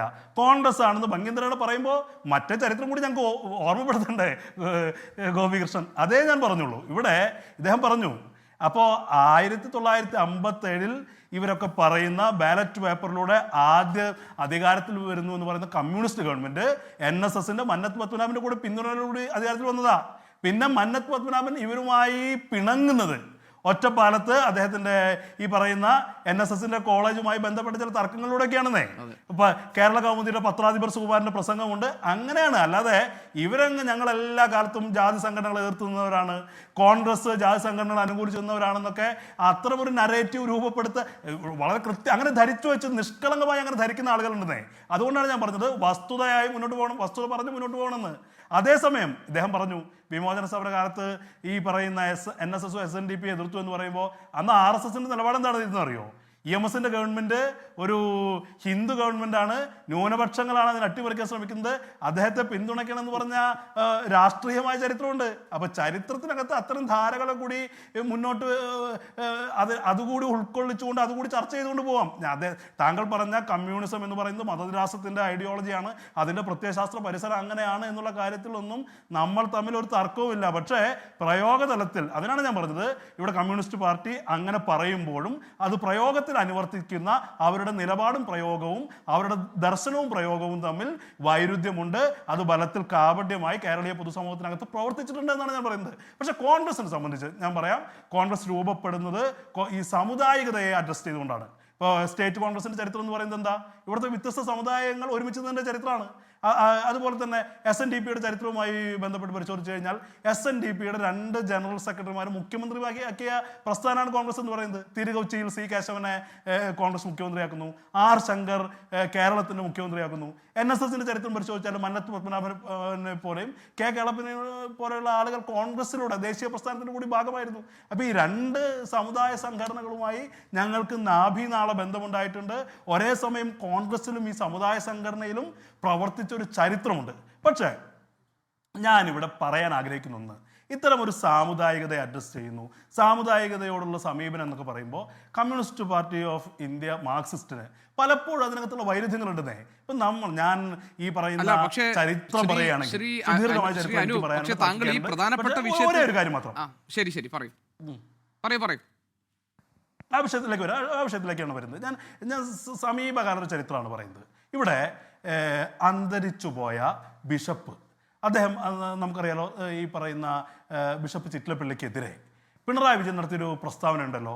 ആ പ്രസ്താവനയുടെ പശ്ചാത്തലം എന്തായിരുന്നു? മത്തായി ചാക്കോ എന്ന് പറയുന്ന കമ്മ്യൂണിസ്റ്റ് പാർട്ടി ഓഫ് ഇന്ത്യ മാർക്സിസ്റ്റിന്റെ ഒരു പ്രധാനപ്പെട്ട നേതാവായിരുന്ന CPIMന്റെ സഖാവായിരുന്ന മത്തായി ചാക്കോ അദ്ദേഹത്തിന്റെ അന്ത്യനാളിൽ സ്ഥൈര്യലേപനം സ്വീകരിച്ചു എന്ന് പറഞ്ഞപ്പോൾ ബിഷപ്പ് എന്ന് പറയുന്ന ആൾ ഇല്ലാത്ത കാര്യങ്ങൾ പ്രചരിപ്പിക്കുന്നു, മാന്യനെന്ന് നമ്മളൊക്കെ കരുതുന്ന ഒരു മഹാൻ വന്ന് നുണ പ്രചരിപ്പിക്കുന്നു, അദ്ദേഹത്തെ നികൃഷ്ട ജീവി എന്ന് വിളിക്കണമെന്ന് പറഞ്ഞ പിണറായി വിജയൻ. അതേ പിണറായി വിജയനെ ഒരു വേദിയിൽ വെച്ച് വെള്ളാപ്പള്ളി നടേശൻ പറയുന്നുണ്ട് പിണറായി വിജയൻ വിശ്വാസിയാണെന്ന് പറയുന്നുണ്ട്. പിണറായി വിജയൻ വിശ്വാസിയാണോ? അല്ല എന്നാണ് നമ്മളൊക്കെ ധരിച്ചു വെച്ചിരിക്കുന്നത്. അതിന് അദ്ദേഹം എതിർക്കുന്നില്ല. അപ്പം ഞങ്ങളെ സംബന്ധിച്ച് വിശ്വാസം, വിശ്വാസികൾ, സമുദായം, സാമുദായികത ഇതിനൊന്നും ഞങ്ങളെതിരല്ലാന്നേ. ഇപ്പം SNDPക്ക് NSSനും അതിന് നിലപാടുണ്ട്. അവർ 2 സമുദായ സംഘടനകൾ, നായർ ഈഴവ സംഘടനകൾ ഐക്യത്തോടു കൂടി നിൽക്കണം എന്ന് പറയുന്നതിന് ഞങ്ങൾക്ക് കുഴപ്പമില്ല. അതേസമയം നായർ തൊട്ട് നസ്രാണി വരെ ഐക്യത്തോടു കൂടി നിൽക്കുകയും മുസ്ലിമിനെ അപ്പുറത്താക്കുകയും ഈ മുസ്ലിങ്ങൾ ക്രിസ്ത്യാനികളെ കീഴ്പ്പെടുത്താൻ വരികയാണ്, ക്രിസ്ത്യാനികൾ മുസ്ലിങ്ങളെ ഭയപ്പെടുത്തി നിൽക്കുകയാണെന്നൊക്കെ പറഞ്ഞാൽ, അങ്ങനെ മുസ്ലിങ്ങളെ അപരസ്ഥാനത്ത് നിർത്തി ശത്രുസ്ഥാനത്ത് നിർത്തിയുള്ള ഒരു ഐക്യം പറഞ്ഞാൽ ആര് പറഞ്ഞാൽ ഞങ്ങൾ എതിർക്കും. ഞങ്ങളുടെ ഞാൻ ചോദിക്കുന്നത് വെള്ളാപ്പള്ളി നടേശൻ നടത്തിയിട്ടുള്ള വർഗീയ പരാമർശങ്ങളുടെ പേരിലാണ് ഒരു നിലപാട് സ്വീകരിച്ചുകൊണ്ട് ഞാൻ ഇനിയും എതിർക്കും, ഇനി എന്നെ പിന്നിൽ നിന്ന് കുത്തിയാലും ഞാൻ അത് വീരോചിതമായി ഇതിന് ഞാൻ നേരിടുക തന്നെ ചെയ്യും, അതല്ല ഇനി ആര് എന്ത് നിലപാടെടുത്തിട്ടും കാര്യമില്ല എന്ന് പറഞ്ഞ വി ഡി സതീശന് വലിയ പിന്തുണ കോൺഗ്രസ് നേതാക്കളിൽ നിന്ന് കണ്ടില്ല ആ സമയത്തൊന്നും. Shri Anoop V R. അല്ല അത് ഗോപികൃഷ്ണൻ അങ്ങനെ പറയരുത്. എന്ന് വെച്ചാൽ കോൺഗ്രസിൻ്റെ എല്ലാ നേതാക്കളും അതിനോട് പ്രതികരിച്ചിട്ടുണ്ട്. ഓരോ നേതാക്കന്മാർക്കും അവരുടെ ഭാഷയുണ്ട്, ശൈലിയുണ്ട്. UDFൻ്റെ ചെയർമാൻ, UDFൻ്റെ പാർലമെൻ്ററി പാർട്ടിയുടെ ചെയർമാൻ, UDFൻ്റെ മുന്നണി സംവിധാനത്തിൻ്റെ ചെയർമാൻ എന്നുള്ള നിലയ്ക്ക് പലപ്പോഴും ഈ ചോദ്യങ്ങളെ ആദ്യമായി അഭിമുഖീകരിക്കുന്ന ആളെന്നുള്ള നിലയ്ക്ക്, എപ്പോഴും ഇതിന് മറുപടി പറയേണ്ട ആളെന്നുള്ള നിലയ്ക്ക് കൂടുതൽ തവണ VD സതീശൻ ആവർത്തിച്ച് പറയേണ്ടി വന്നിട്ടുണ്ട്. ഇപ്പോൾ KC വേണുഗോപാൽ, അദ്ദേഹം ഞങ്ങളുടെ പ്രധാനപ്പെട്ട നേതാവാണ്, ഹൈക്കമാൻഡിൻ്റെ ഭാഗമാണ്. അദ്ദേഹം ഇതിനോട് സംസാരിക്കേണ്ട സാഹചര്യങ്ങളൊക്കെ ഇതിനെക്കുറിച്ച് പറഞ്ഞിട്ടുണ്ട്. ഇപ്പോൾ ശിവഗിരിയിൽ നടന്ന കേരളത്തിൻ്റെ ബഹുമാന്യനായ മുഖ്യമന്ത്രി പിണറായി വിജയൻ ഉൾപ്പെടെയുള്ള ഒരു ശിവഗിരിയിൽ സമ്മേളനത്തിൽ പങ്കെടുത്തിരുന്ന ഒരാളാണ്, അദ്ദേഹം പ്രസംഗിക്കുമ്പോൾ ഉണ്ടായിരുന്ന ഒരാളാണ് ഞാൻ. അന്ന് KC വേണുഗോപാൽ അടിവരയിട്ട് വെള്ളാപ്പള്ളി നടേശൻ വേദിയിലുണ്ട്. അദ്ദേഹം പറഞ്ഞിട്ടുണ്ട് വർഗീയ വിദ്വേഷം ഉണ്ടാകുന്ന പ്രസ്താവനകൾ ഉണ്ടാകാൻ പാടില്ല എന്ന്. വെള്ളാപ്പള്ളി നടേശനിരിക്കുന്ന പിണറായി വിജയൻ ഇരിക്കുന്ന വേദിയിൽ KC വേണുഗോപാലിനെ പോലെ ഒരാൾ പറഞ്ഞിട്ടുണ്ട്. അപ്പോൾ അത് ഈ പറയുന്ന മാധ്യമങ്ങൾ ശ്രദ്ധിച്ചിട്ടുണ്ടാവില്ല. ഇത് വളരെ കൃത്യമാണ്. ഓരോ നേതാക്കന്മാരും അവരവരുടെ ശൈലിയിൽ ഈ കാര്യങ്ങൾ കൃത്യമായി പറഞ്ഞിട്ടുണ്ട്. ഞങ്ങളുടെ രാഷ്ട്രീയ നിലപാടാണ്. പക്ഷേ ഓരോ അദ്ദേഹത്തിന്റെ ഈ പറയുന്ന അതിന്റെ അർത്ഥം ഇപ്പോൾ KC വേണുഗോപാലിനെ സംബന്ധിച്ച് ദിവസവും ഇത് ആവർത്തിച്ച് പറയേണ്ട കാര്യമില്ല. അദ്ദേഹം ഡൽഹിയിലാണ്.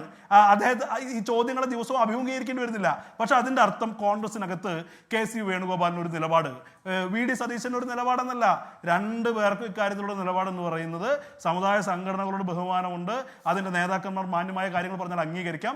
പക്ഷേ അപരമത വിദ്വേഷം, വർഗീയത ആര് പറഞ്ഞാലും എതിർക്കപ്പെടേണ്ടതുണ്ടെന്ന് പറയുന്നത് കോൺഗ്രസിന്റെ നിലപാടാണ്. നമുക്ക് അതിന്റെ സെക്കൻഡ് റൗണ്ട് ചർച്ചയിൽ നമുക്ക് ഇത് കുറച്ചുകൂടി കാര്യമായി നമുക്ക് വിലയിരുത്താം. കാരണം ഇതിപ്പോ NSS എന്തുകൊണ്ട് പിന്മാറി എന്ന കാര്യം കൂടിയാണ് നമ്മൾ ചർച്ച ചെയ്യുന്നത്. നമ്മളോടൊപ്പം BJP പ്രതിനിധി അഡ്വക്കേറ്റ് S ജയസൂര്യൻ നമ്മളോടൊപ്പം ചേരുന്നുണ്ട്. ശ്രീ ജയസൂര്യൻ, NSS SNDP ഐക്യ പ്രഖ്യാപനം ഉണ്ടായപ്പോൾ അതിനുണ്ടായിരുന്ന ഒരു രാഷ്ട്രീയ വിലയിരുത്തൽ താങ്കൾക്ക് ഇപ്പോൾ ഓർമ്മയുണ്ടാകും. ഒന്ന്, നിയമസഭാ തെരഞ്ഞെടുപ്പിന് തൊട്ടു മുൻപ് വന്നിരിക്കുന്ന ഈ ഐക്യ പ്രഖ്യാപനം അത് ആത്യന്തികമായി അല്ലെങ്കിൽ അടിയന്തരമായി അത് ഇടതുമുന്നണിക്ക് ഗുണകരമാകുമെന്നും, എന്നാൽ ഭാവിയിൽ അത് BJPയുടെ രാഷ്ട്രീയ താല്പര്യങ്ങൾക്ക് അനുഗുണമായി മാറുമെന്നും, അതായത് ഹിന്ദു ഭൂരിപക്ഷ സമുദായത്തിൻ്റെ ഐക്യം അത് പിന്നീട് BJPക്ക് അനുകൂലമായ ഒരു വോട്ട് ബാങ്ക് സൃഷ്ടിക്കൽ, എങ്ങനെ തുടങ്ങി BJPയുടെ രാഷ്ട്രീയ സ്വപ്നത്തിന് ഈ അടിത്തറ പാകുന്ന ഒന്നായി ഈ ഐക്യം മാറും എന്നൊക്കെയുള്ള വിലയിരുത്തലുണ്ടായിരുന്നു. താങ്കൾ ഓർക്കുന്നുണ്ടാകും ആ വിലയിരുത്തലുകൾ. പക്ഷെ അതിന് NSS ആ തീരുമാനത്തിൽ നിന്ന് പിന്മാറുന്നതിന് പറഞ്ഞ കാര്യം, വെള്ളാപ്പള്ളി നടേശൻ്റെ മകൻ, BDJSൻ്റെ അധ്യക്ഷൻ, NDAയുടെ കൺവീനർ തുഷാർ വെള്ളാപ്പള്ളിയെ ഇടനില നിർത്താനുള്ള തീരുമാനത്തിൽ പ്രതിഷേധിച്ച് എന്നാണ്.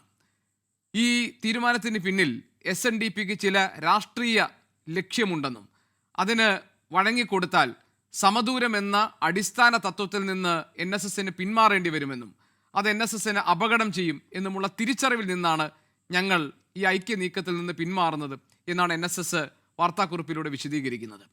BJPയുടെ രാഷ്ട്രീയ സ്വപ്നങ്ങൾക്കേറ്റ തിരിച്ചടിയായി ഇതിനെ കണ്ടുകൂടെ?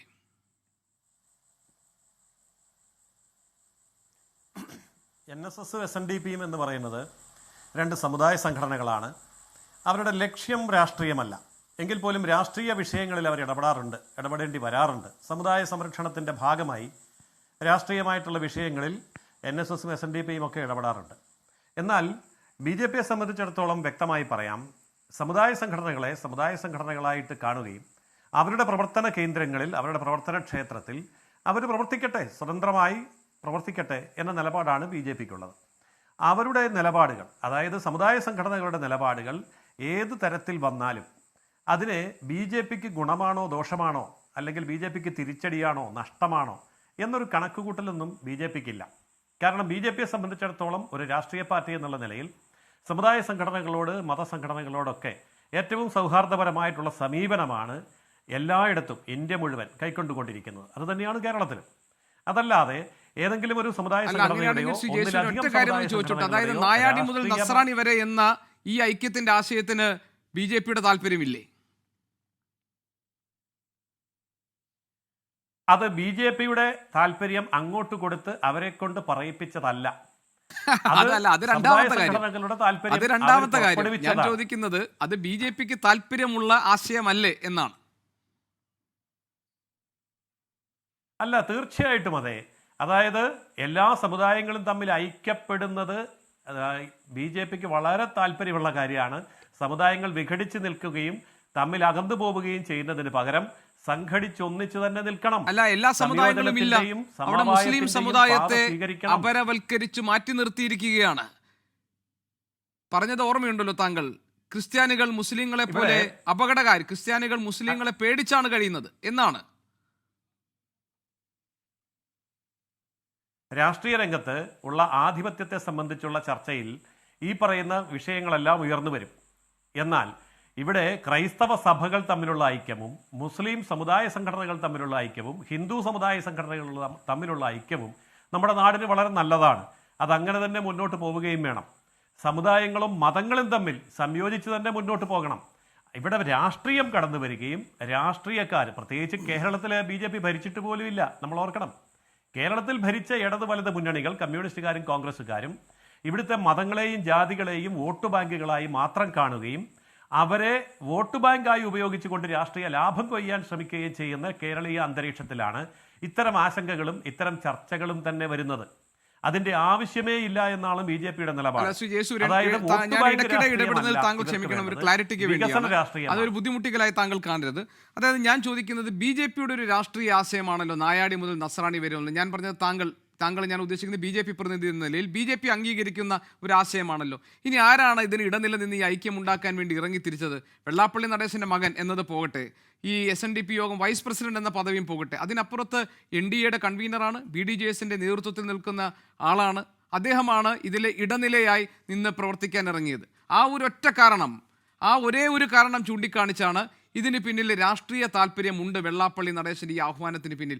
ഇത് കേവലം സാമുദായിക ഐക്യം എന്ന സ്വോദ്ദേശമല്ല, അതിന് പിന്നിൽ ചില നിക്ഷിപ്ത താല്പര്യം, രാഷ്ട്രീയ താല്പര്യങ്ങളുണ്ട് എന്ന തിരിച്ചറിവിൻ്റെ അടിസ്ഥാനത്തിലാണ് ഞങ്ങൾ ഇതിൽ നിന്ന് പിന്മാറുന്നത് എന്നാണ് NSS ജനറൽ സെക്രട്ടറി പറഞ്ഞത്.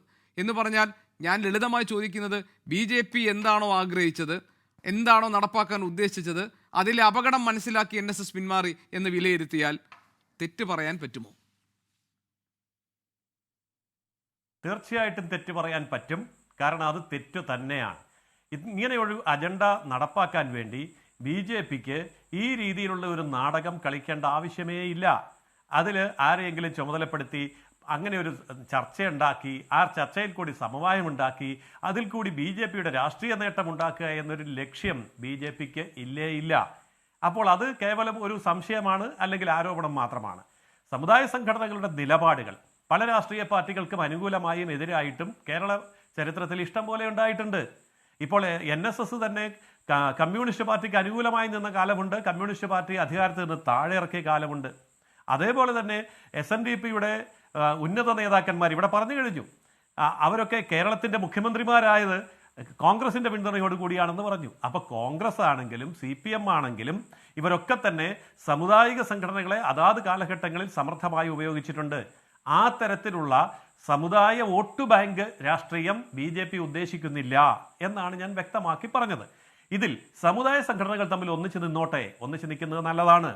അങ്ങനെ ഒന്നിച്ച് നിൽക്കുന്നതിൽ BJPക്ക് രാഷ്ട്രീയ ലാഭം ഉണ്ടാക്കാൻ വേണ്ടി ആരെയെങ്കിലും ചുമതലപ്പെടുത്തി, അല്ലെങ്കിൽ തുഷാറിനെ ചുമതലപ്പെടുത്തി, അതല്ലെങ്കിൽ വെള്ളാപ്പള്ളി നടേശനെ ചുമതലപ്പെടുത്തി, അല്ലെങ്കിൽ NSSനെ അങ്ങനെയൊന്നുമില്ല. അങ്ങനെയാണെങ്കിൽ ശ്രീ ജയസൂര്യൻ, ഇന്നിപ്പോൾ ഈ NSSന്റെ ഒരു വാർത്താക്കുറിപ്പ് പുറത്തു വന്നത് താങ്കൾ ഉറപ്പായും വായിച്ചു കാണുമല്ലോ. പല കാരണങ്ങളാലും പലതവണ NSS SNDP ഐക്യം വിജയിക്കാത്ത സാഹചര്യത്തിൽ വീണ്ടും ഒരു ഐക്യശ്രമം പരാജയമാകുമെന്ന കാര്യം ഇപ്പോഴത്തെ, ഞാൻ അടിവരയിടുന്നത് ഈ ഇനിയുള്ള വാചകങ്ങളാണ്, ഇപ്പോഴത്തെ രാഷ്ട്രീയ സാഹചര്യങ്ങളാൽ തന്നെ വ്യക്തമാകുന്നു. NSSന്റെ അടിസ്ഥാന മൂല്യങ്ങളിൽ നിന്ന് വ്യതിചലിക്കാനും ആവില്ല. ഏത് രാഷ്ട്രീയ സാഹചര്യങ്ങളെക്കുറിച്ചായിരിക്കും NSS ജനറൽ സെക്രട്ടറി പറഞ്ഞിട്ടുണ്ടാവുക? NSS ജനറൽ സെക്രട്ടറി പറഞ്ഞ രാഷ്ട്രീയ സാഹചര്യം ഏതാണ് എന്ന് അദ്ദേഹം തന്നെ വ്യക്തമാക്കിയിട്ടുണ്ട്. ആ വാർത്താക്കുറിപ്പ് ഞാൻ വായിച്ചതാണ്, പൂർണ്ണമായിട്ടും വായിച്ചതാണ്. ചെറിയൊരു വാർത്താക്കുറിപ്പാണ്, അങ്ങും കണ്ടു കാണും. അപ്പോൾ അതിൽ NSSന്റെ രാഷ്ട്രീയ നിലപാട്, അല്ലെങ്കിൽ സാമുദായിക നിലപാട്, അല്ലെങ്കിൽ പൊതു നിലപാട്, അത് സ്വീകരിക്കാൻ NSSന് അവകാശമുണ്ട്. അതിനെ സംബന്ധിച്ച് യാതൊരു ആശങ്കയും BJPക്ക് ഇല്ല. NSS ആ നിലപാടെടുക്കാൻ അവർക്ക് അവകാശവും അധികാരവുമുണ്ട്. SNDPക്ക് അവരുടേതായ നിലപാടെടുക്കാൻ അവകാശവും അധികാരവുമുണ്ട്. പിന്നെ അവരെപ്പോഴാണോ ഐക്യപ്പെട്ടു പോവേണ്ടത് അല്ലാതെ പോവേണ്ടത് എന്നൊക്കെ അവർക്ക് തീരുമാനിക്കാം. കാരണം ഇത് രണ്ടും രണ്ട് സമുദായമാണ്. അവരെ സംബന്ധിച്ചിടത്തോളം രണ്ട് താല്പര്യങ്ങളുണ്ട്. രണ്ട് സമുദായമാകുമ്പോൾ രണ്ട് സംഘടന, രണ്ട് താല്പര്യം, രണ്ട് ലക്ഷ്യം, രണ്ട് മാർഗങ്ങൾ, ഇതൊക്കെയുണ്ട്. താങ്കൾ ഓർക്കുന്നുണ്ടോ അന്ന് അദ്ദേഹം സംസാരിച്ചപ്പോൾ പറഞ്ഞത്, ഞങ്ങൾക്ക് ഒരു സമുദായ സംഘടന എന്ന നിലയിൽ SNDPയോടും ആ സംഘടനയുടെ പിന്നെ പ്രധാനപ്പെട്ട പദവി വഹിക്കുന്നയാൾ എന്ന നിലയിൽ വെള്ളാപ്പള്ളി നടേശനോടും ഞങ്ങൾക്ക് ആദരവാണുള്ളത്. പിന്നെ ഞങ്ങൾ തമ്മിലുണ്ടായിരുന്ന ഒരേ ഒരു പ്രശ്നം സംവരണം എന്ന വിഷയത്തിലാണ്. മറ്റെല്ലാ കാര്യങ്ങളിലും പൊതുവായി സമുദായങ്ങളുടെ താല്പര്യം സംരക്ഷകരായി നിൽക്കുമ്പോൾ തന്നെ ഹിന്ദു വിഭാഗത്തിൽ ഐക്യപ്പെട്ട് നിൽക്കണം എന്ന ബോധമാണ് ഞങ്ങൾക്കുണ്ടായിരുന്നത് എന്ന അർത്ഥത്തിലാണ് സുകുമാരൻ നായർ അന്ന് സംസാരിച്ചത്. അപ്പോൾ ആകെ ഉണ്ടായിരുന്ന ഒരു കല്ലുകടി, ആകെ ഉണ്ടായിരുന്ന എതിർപ്പിൻ്റെ ഒരു നേരിയ ഘട്ടം എന്ന് പറഞ്ഞത് അത് മറ്റേതെങ്കിലും തരത്തിലുള്ള പ്രശ്നങ്ങളല്ല, അത് സംവരണവുമായി ബന്ധപ്പെട്ട വിഷയത്തിലായിരുന്നു എന്ന് വ്യക്തമാക്കിക്കൊണ്ടാണ് കാലം മാറിയെന്നും സാഹചര്യങ്ങൾ മാറിയെന്നും ഇനി ഒന്നിച്ചു പോകണമെന്നും ഒക്കെയുള്ള പ്രഖ്യാപനം ഇരു സമുദായ നേതാക്കളുടെ ഭാഗത്തുനിന്നും ഉണ്ടായത്. പക്ഷേ പിന്മാറ്റം പെട്ടെന്ന് വരാൻ ഒറ്റ കാരണമേ ഉള്ളൂ. കാരണം അത് ബോർഡിനകത്ത് ഇങ്ങനെ ഒരു ആശയം അവതരിപ്പിച്ചതിന് NSS ജനറൽ സെക്രട്ടറിയാണ്. അദ്ദേഹം പറയുന്നത് ഇതിൽ SNDPക്ക് ചില കള്ളക്കളികളുണ്ട്. ഇനി ആ കള്ളക്കളിക്ക് കാരണമായി അദ്ദേഹം പറയുന്നത് എന്താണ്?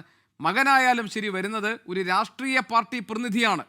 ആരാണ് അദ്ദേഹം? അദ്ദേഹം NDAയുടെ കൺവീനറാണ്. അപ്പോൾ അതിന് പിന്നിലെ രാഷ്ട്രീയത്തെ തിരിച്ചറിഞ്ഞുകൊണ്ടാണ് ഞങ്ങളിപ്പോൾ പിന്മാറുന്നത് എന്ന് പറഞ്ഞാൽ അത് BJPക്ക് ഏറ്റ പ്രഹരം അല്ലെങ്കിൽ പിന്നെ ആർക്കുള്ള പ്രഹരമാണ്?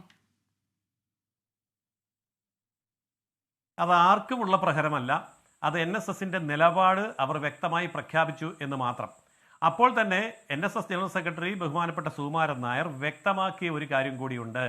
ഞങ്ങൾ തമ്മിലുള്ള സൗഹാർദ്ദത്തിന് യാതൊരു പ്രശ്നവുമില്ല. ഇത് സൗഹാർദ്ദവുമായി ബന്ധപ്പെട്ട വിഷയമല്ല. അതോടൊപ്പം അദ്ദേഹം പറയുന്നുണ്ട്, അദ്ദേഹത്തിന് രാഷ്ട്രം നൽകിയ ആ പദവി അതിൽ ഞാൻ സന്തോഷിക്കുന്നു എന്ന് തന്നെ സുകുമാരൻ നായർ പറയുന്നുണ്ട്. അപ്പോൾ സൗഹൃദത്തിന് പ്രശ്നമില്ല, സന്തോഷത്തിന് പ്രശ്നമില്ല. രണ്ട് സമുദായങ്ങൾ തമ്മിലുള്ള നിലപാടുകളെ സംബന്ധിച്ചിടത്തോളം രാഷ്ട്രീയ നിലപാടാണെങ്കിലും മറ്റ് നിലപാടുകളാണെങ്കിലും അതിലുള്ള വൈരുദ്ധ്യങ്ങളും വൈവിധ്യങ്ങളും അദ്ദേഹം തുറന്നു കാണിക്കുന്നു. സമദൂരം എന്ന് പറയുന്ന NSSന്റെ നിലപാടിൽ ഉറച്ചു നിൽക്കുന്നു എന്നല്ലാതെ അതിനപ്പുറം BJPക്ക് ഒരു പ്രഹരവും ഏറ്റിട്ടില്ല. BJP ഈ കാര്യത്തിൽ അദ്ദേഹം ഏതായാലും ഡോക്ടർ PK ഗോപൻ അതോടൊപ്പം തന്നെ ശ്രീ അനൂപ് VR എന്നിവർ കൂടി താങ്കൾ ഈ പറഞ്ഞ നിലപാടുകൾ കേൾക്കുന്നുണ്ട്. അവർക്ക് അഭിപ്രായം പറയാനുണ്ടാകും, മറുപടിയും ഉണ്ടാകും. PK ഗോപൻ, ഇവിടെ രണ്ട് കാര്യങ്ങളാണ്. ഒന്ന്, ഇതിലൂടെ തകരുന്നത് ആരുടെ സ്വപ്നങ്ങളാണെന്നൊരു പ്രധാനപ്പെട്ട ചോദ്യം. നമുക്കറിയാം, ഈ ശബരിമല യുവതീ പ്രവേശനവുമായി ബന്ധപ്പെട്ട സംഭവങ്ങളൊക്കെ ഉണ്ടായിരുന്നപ്പോൾ അന്ന് NSSും SNDPയൊക്കെ സ്വീകരിച്ച സമീപനം എന്തായിരുന്നുവെന്നും അതിൽ തിരഞ്ഞെടുപ്പിൽ ആ പാർലമെന്റ് തിരഞ്ഞെടുപ്പിൽ ഗുണഭോക്താക്കളായി മാറിയത് ആരാണ് എന്നുമൊക്കെ ഉള്ളത് നമ്മുടെ മുന്നിലുള്ള കാര്യങ്ങളാണ്.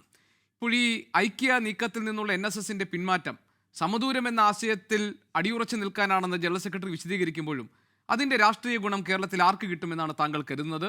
BJPക്ക് ഏറ്റ പ്രഹരം എന്ന തരത്തിലുള്ള വിലയിരുത്തൽ അസംബന്ധമാണ് എന്ന നിലപാടാണ് ജയസൂര്യനുള്ളത്. എന്താണ് താങ്കൾക്ക് പറയാനുള്ളത്? ഞാൻ ശ്രീ ഗോപകൃഷ്ണൻ്റെ ചോദ്യത്തോട് കൃത്യമായിട്ട് പ്രതികരിക്കാം. അതിനു മുമ്പ് നമ്മൾ ഈ ചർച്ചയ്ക്കകത്ത് ഈ ഒരു സൗകര്യം നോക്കി കനകോലുവിൻ്റെ തിയറി ആവർത്തിച്ച് ആവിഷ്കരിക്കാൻ ബഹുമാന്യ കോൺഗ്രസ് പ്രതിനിധി പരിശ്രമിച്ചതിനെ ഒന്ന് പരിഗണിക്കേണ്ടതായിട്ടുണ്ട്. കാരണം വയനാട് ക്യാമ്പിൽ വെച്ച് അദ്ദേഹം ആവർത്തിച്ച് കോൺഗ്രസ്സുകാരോട് പറഞ്ഞത് ഇന്ത്യ രാജ്യത്ത് മതന്യൂനപക്ഷങ്ങൾക്ക് കോൺഗ്രസ്സിൽ വിശ്വാസമില്ലാതായി, എല്ലാ സ്റ്റേറ്റുകളിലും മതന്യൂനപക്ഷങ്ങൾ കോൺഗ്രസിനെ കൈവിട്ടു, അല്ലെങ്കിൽ മതന്യൂനപക്ഷങ്ങളെ കോൺഗ്രസ് കൈവിട്ടു. അതാണ് കുറച്ചുകൂടി വേണമെങ്കിൽ രണ്ടും ശരിയാണ്, കുറച്ചുകൂടി യാഥാർത്ഥ്യബോധം മറ്റതിനാണ്. അപ്പോൾ അവർ ആ ചർച്ച വ്യാപകമായിട്ട് ഉയർത്തിക്കൊണ്ട് വന്നിട്ട് കേരളത്തിൽ 44% വരുന്ന മൈനോറിറ്റി കമ്മ്യൂണിറ്റീസിനെ കമ്മ്യൂണിസ്റ്റ് പാർട്ടിക്കെതിരായിട്ട് തിരിക്കുക എന്നുള്ളതാണ് ഈ തെരഞ്ഞെടുപ്പിൽ അവർ തന്ത്രമായിട്ട് ഉപയോഗിക്കുന്നത്. അതിൻ്റെ ഭാഗമായിട്ടാണ് ഇതിനകത്തും ആ സിദ്ധാന്തം കൊണ്ടുവന്നത്. ഇപ്പം ന്യൂനപക്ഷങ്ങൾ പൂർണ്ണമായി കൈവിട്ടു. ശ്രീ ഗോപകൃഷ്ണ, 18 കോടിയാണ് ഇന്ത്യയിലെ മുസ്ലിങ്ങൾ, 18 കോടി. UPയിൽ നിന്നൊരു പാർലമെൻറ്റ് അംഗമുണ്ടോ? ഈ BJP ആണല്ലോ UP മൊത്തം അടക്കി ഭരിക്കുന്നത്. ഇന്ത്യ മന്ത്രിസഭയിൽ മുസ്ലിം നാമധാരിയായിട്ടുള്ള വംശത്തിൽ ജനിച്ച ഒരു മന്ത്രി ഉണ്ടാവും. അപ്പോൾ കോൺഗ്രസ്സിനകത്ത് ഒരു ഉത്തരവാദിത്വമില്ലേ? കോൺഗ്രസ്സിനെ എന്തുകൊണ്ട് ജനങ്ങൾ വിശ്വസിച്ചില്ല? എന്തുകൊണ്ട് ന്യൂനപക്ഷങ്ങൾ നിങ്ങളെ വിശ്വസിച്ചില്ല? ഞാൻ ഒരുപാട് ഉദാഹരണത്തിലേക്കൊന്നും പോകുന്നില്ല. ന്യൂനപക്ഷങ്ങൾ സിഖ് കലാപം എത്ര സിഖുകാരെയാണ് കോൺഗ്രസ് അന്ന് ഇന്ദിരാഗാന്ധിയുടെ വധത്തിൽ കൊലപ്പെടുത്തിയത്? RSSന്റെ പിന്തുണയോടുകൂടി. മുഹമ്മദ് അഖിലാഖിനെ കൊന്നു. നിങ്ങൾ കോൺഗ്രസ്സുകാർ ആരെങ്കിലും പ്രതികരിച്ചോ? ആ കേസ് നടത്തിക്കുന്നത് CPMന്റെ പോളിറ്റ് ബ്യൂറോ അംഗമായിരുന്ന വൃന്ദ കാരാട്ടാണ്. ഡൽഹിയിലെ കോളനികളിൽ RSSും BJPയും ഗവൺമെൻറ്റും കൂടി ചേർന്ന് അവിടെ ബുൾഡോസർ കയറ്റി. ഏത് കോൺഗ്രസ് നേതാവ് അതിൻ്റെ മുമ്പിൽ പോയി നിന്നേ? അതിൻ്റെ മുമ്പിൽ പോയി നിന്ന ആളിൻ്റെ പേരും വൃന്ദ കാരാട്ടെന്നാണ്. ഇപ്പോൾ നിങ്ങൾ കർണാടകത്തിൽ ഭരിച്ചുകൊണ്ടിരിക്കുന്നു. 80% മുസ്ലിങ്ങൾ താമസിക്കുന്ന കോളനി നിങ്ങൾ രാത്രി കയറി രാത്രി 2 മണിക്ക് ബുൾഡോസർ കയറ്റി അതെല്ലാം പൊളിച്ചു കളഞ്ഞു. BJP തേങ്ങ ഉടയ്ക്കുമ്പോൾ നിങ്ങൾക്ക് ചിരട്ട ഉടയ്ക്കണമല്ലോ, അതുകൊണ്ട് നിങ്ങൾ അത് ചെയ്തു. എന്നിട്ട് അവരോട് പറഞ്ഞത് 5 ലക്ഷം രൂപ തരാമെങ്കിൽ നിങ്ങൾക്ക് വീട് തരാമെന്നാണ്. ഇങ്ങനെ മതന്യൂനപക്ഷ വേട്ട നടത്തിക്കൊണ്ടിരിക്കുന്ന നിങ്ങൾ ഇവിടെ ഉയർത്തിക്കൊണ്ടുവന്ന ആശയം എന്താണ്? 59-ലെ വിമോചന സമരകാലം 57-ലെ ഗവൺമെൻറ്റിന് RSS പിന്തുണ പ്രഖ്യാപിച്ചെന്നു. ഏത് ചരിത്ര പുസ്തക താളുകളിലാണ് അങ്ങ് ഇത് വായിച്ചത്? 1948, 49, 46 കാലം മുതൽ തുടങ്ങിയ പുന്നപ്പറ വയലാർ സമരത്തിൽ 1600 കമ്മ്യൂണിസ്റ്റുകാരെയാണ് സർ CP കൊലപ്പെടുത്തിയത്. ആ സർ CPയുടെ പ്രത്യയശാക്ത വക്താക്കൾ RSS ആയിരുന്നു. ഗോൾവർക്കറിൻ്റെ പുസ്തകത്തിൽ പറയുന്നത് എന്താ? അങ്ങ് ബെഞ്ച് ഓഫ് തോട്ട് വിചാരധാരയ്ക്കകത്ത് പറയുന്നത് ഇന്ത്യ രാജ്യത്ത് 3 ശത്രുക്കൾ. ആരൊക്കെ? മുസ്ലിങ്ങൾ, ക്രിസ്ത്യാനികൾ, കമ്മ്യൂണിസ്റ്റുകാർ. അവരിപ്പോൾ നാഷണൽ എക്സിക്യൂട്ടീവ് കൂടി ഇന്ത്യയിലെ 1ാമത്തെ ശത്രുവായിട്ട് പ്രഖ്യാപിച്ചത് ആരെയാ? കോൺഗ്രസിനെ അല്ല. നിങ്ങളാണ് വലിയ കക്ഷി, ഞങ്ങളല്ല. നിങ്ങളെ എല്ലാവരും ശത്രുക്കളായിട്ട് പ്രഖ്യാപിച്ചത് കമ്മ്യൂണിസ്റ്റുകാരെയാണ്.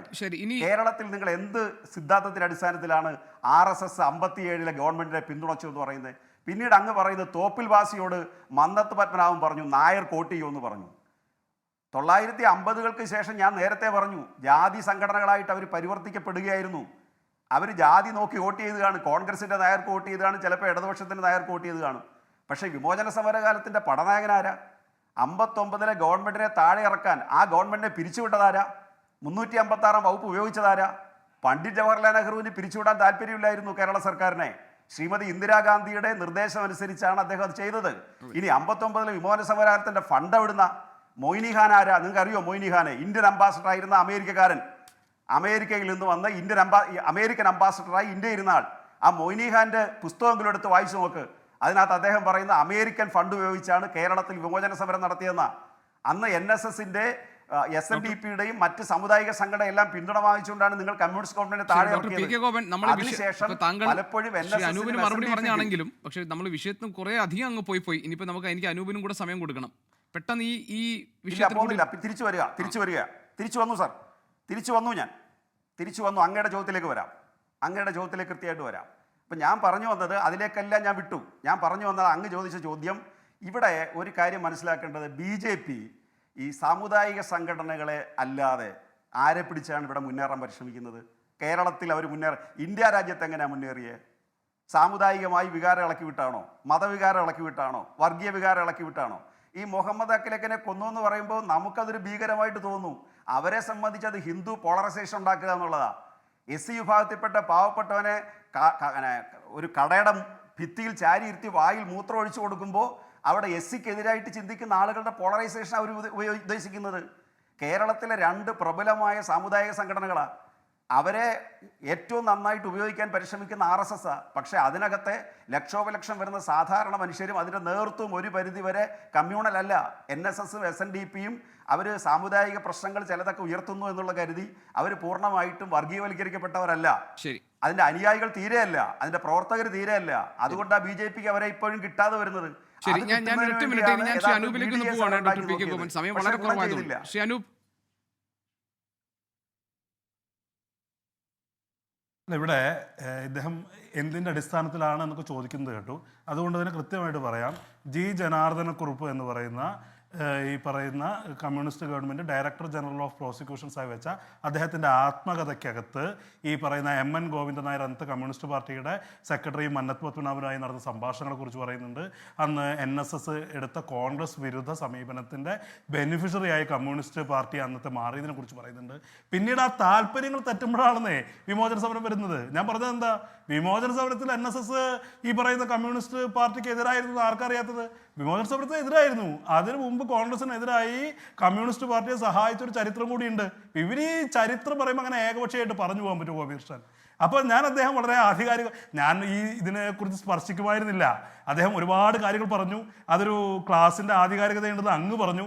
അപ്പം ചില കാര്യങ്ങൾ വരികൾക്കിടയിലൂടെ ഒളിപ്പിച്ച് കടത്തപ്പെടുന്നുണ്ടോ എന്നും കോൺഗ്രസ്സുകാരനായ ഞാനും, ചരിത്രം അറിയുന്നത് ഇവർക്ക് മാത്രമല്ലല്ലോ, അപ്പോൾ തിരിച്ചും ചരിത്രം പറയണ്ടേ. അപ്പോൾ കൃത്യമായി ഇത്തരം കാര്യങ്ങൾ നടന്നിട്ടുണ്ടെന്നും കേരളത്തിൽ ഈ പറയുന്ന NSSൻ്റെ അടക്കം സഹായം, സാമുദായിക സംഘടനകളുടെ സഹായം കമ്മ്യൂണിസ്റ്റ് പാർട്ടി സ്വീകരിച്ചിട്ടുണ്ടെന്നും അവരുമായി തെറ്റുമ്പോൾ അവർ മോശക്കാരാവുകയും അവരുടെ സഹായം സ്വീകരിക്കുകയും ചെയ്യുന്ന ഒരു സമീപനം ഉണ്ടെന്നാ. പിന്നെ ഞാൻ ഒരു കാര്യം, ഇതൊരു വലിയ വിഷയമായതുകൊണ്ട് ഒരുപാട് പറയാനുണ്ട്, പക്ഷെ അതിലേക്ക് കിടക്കുന്നില്ല.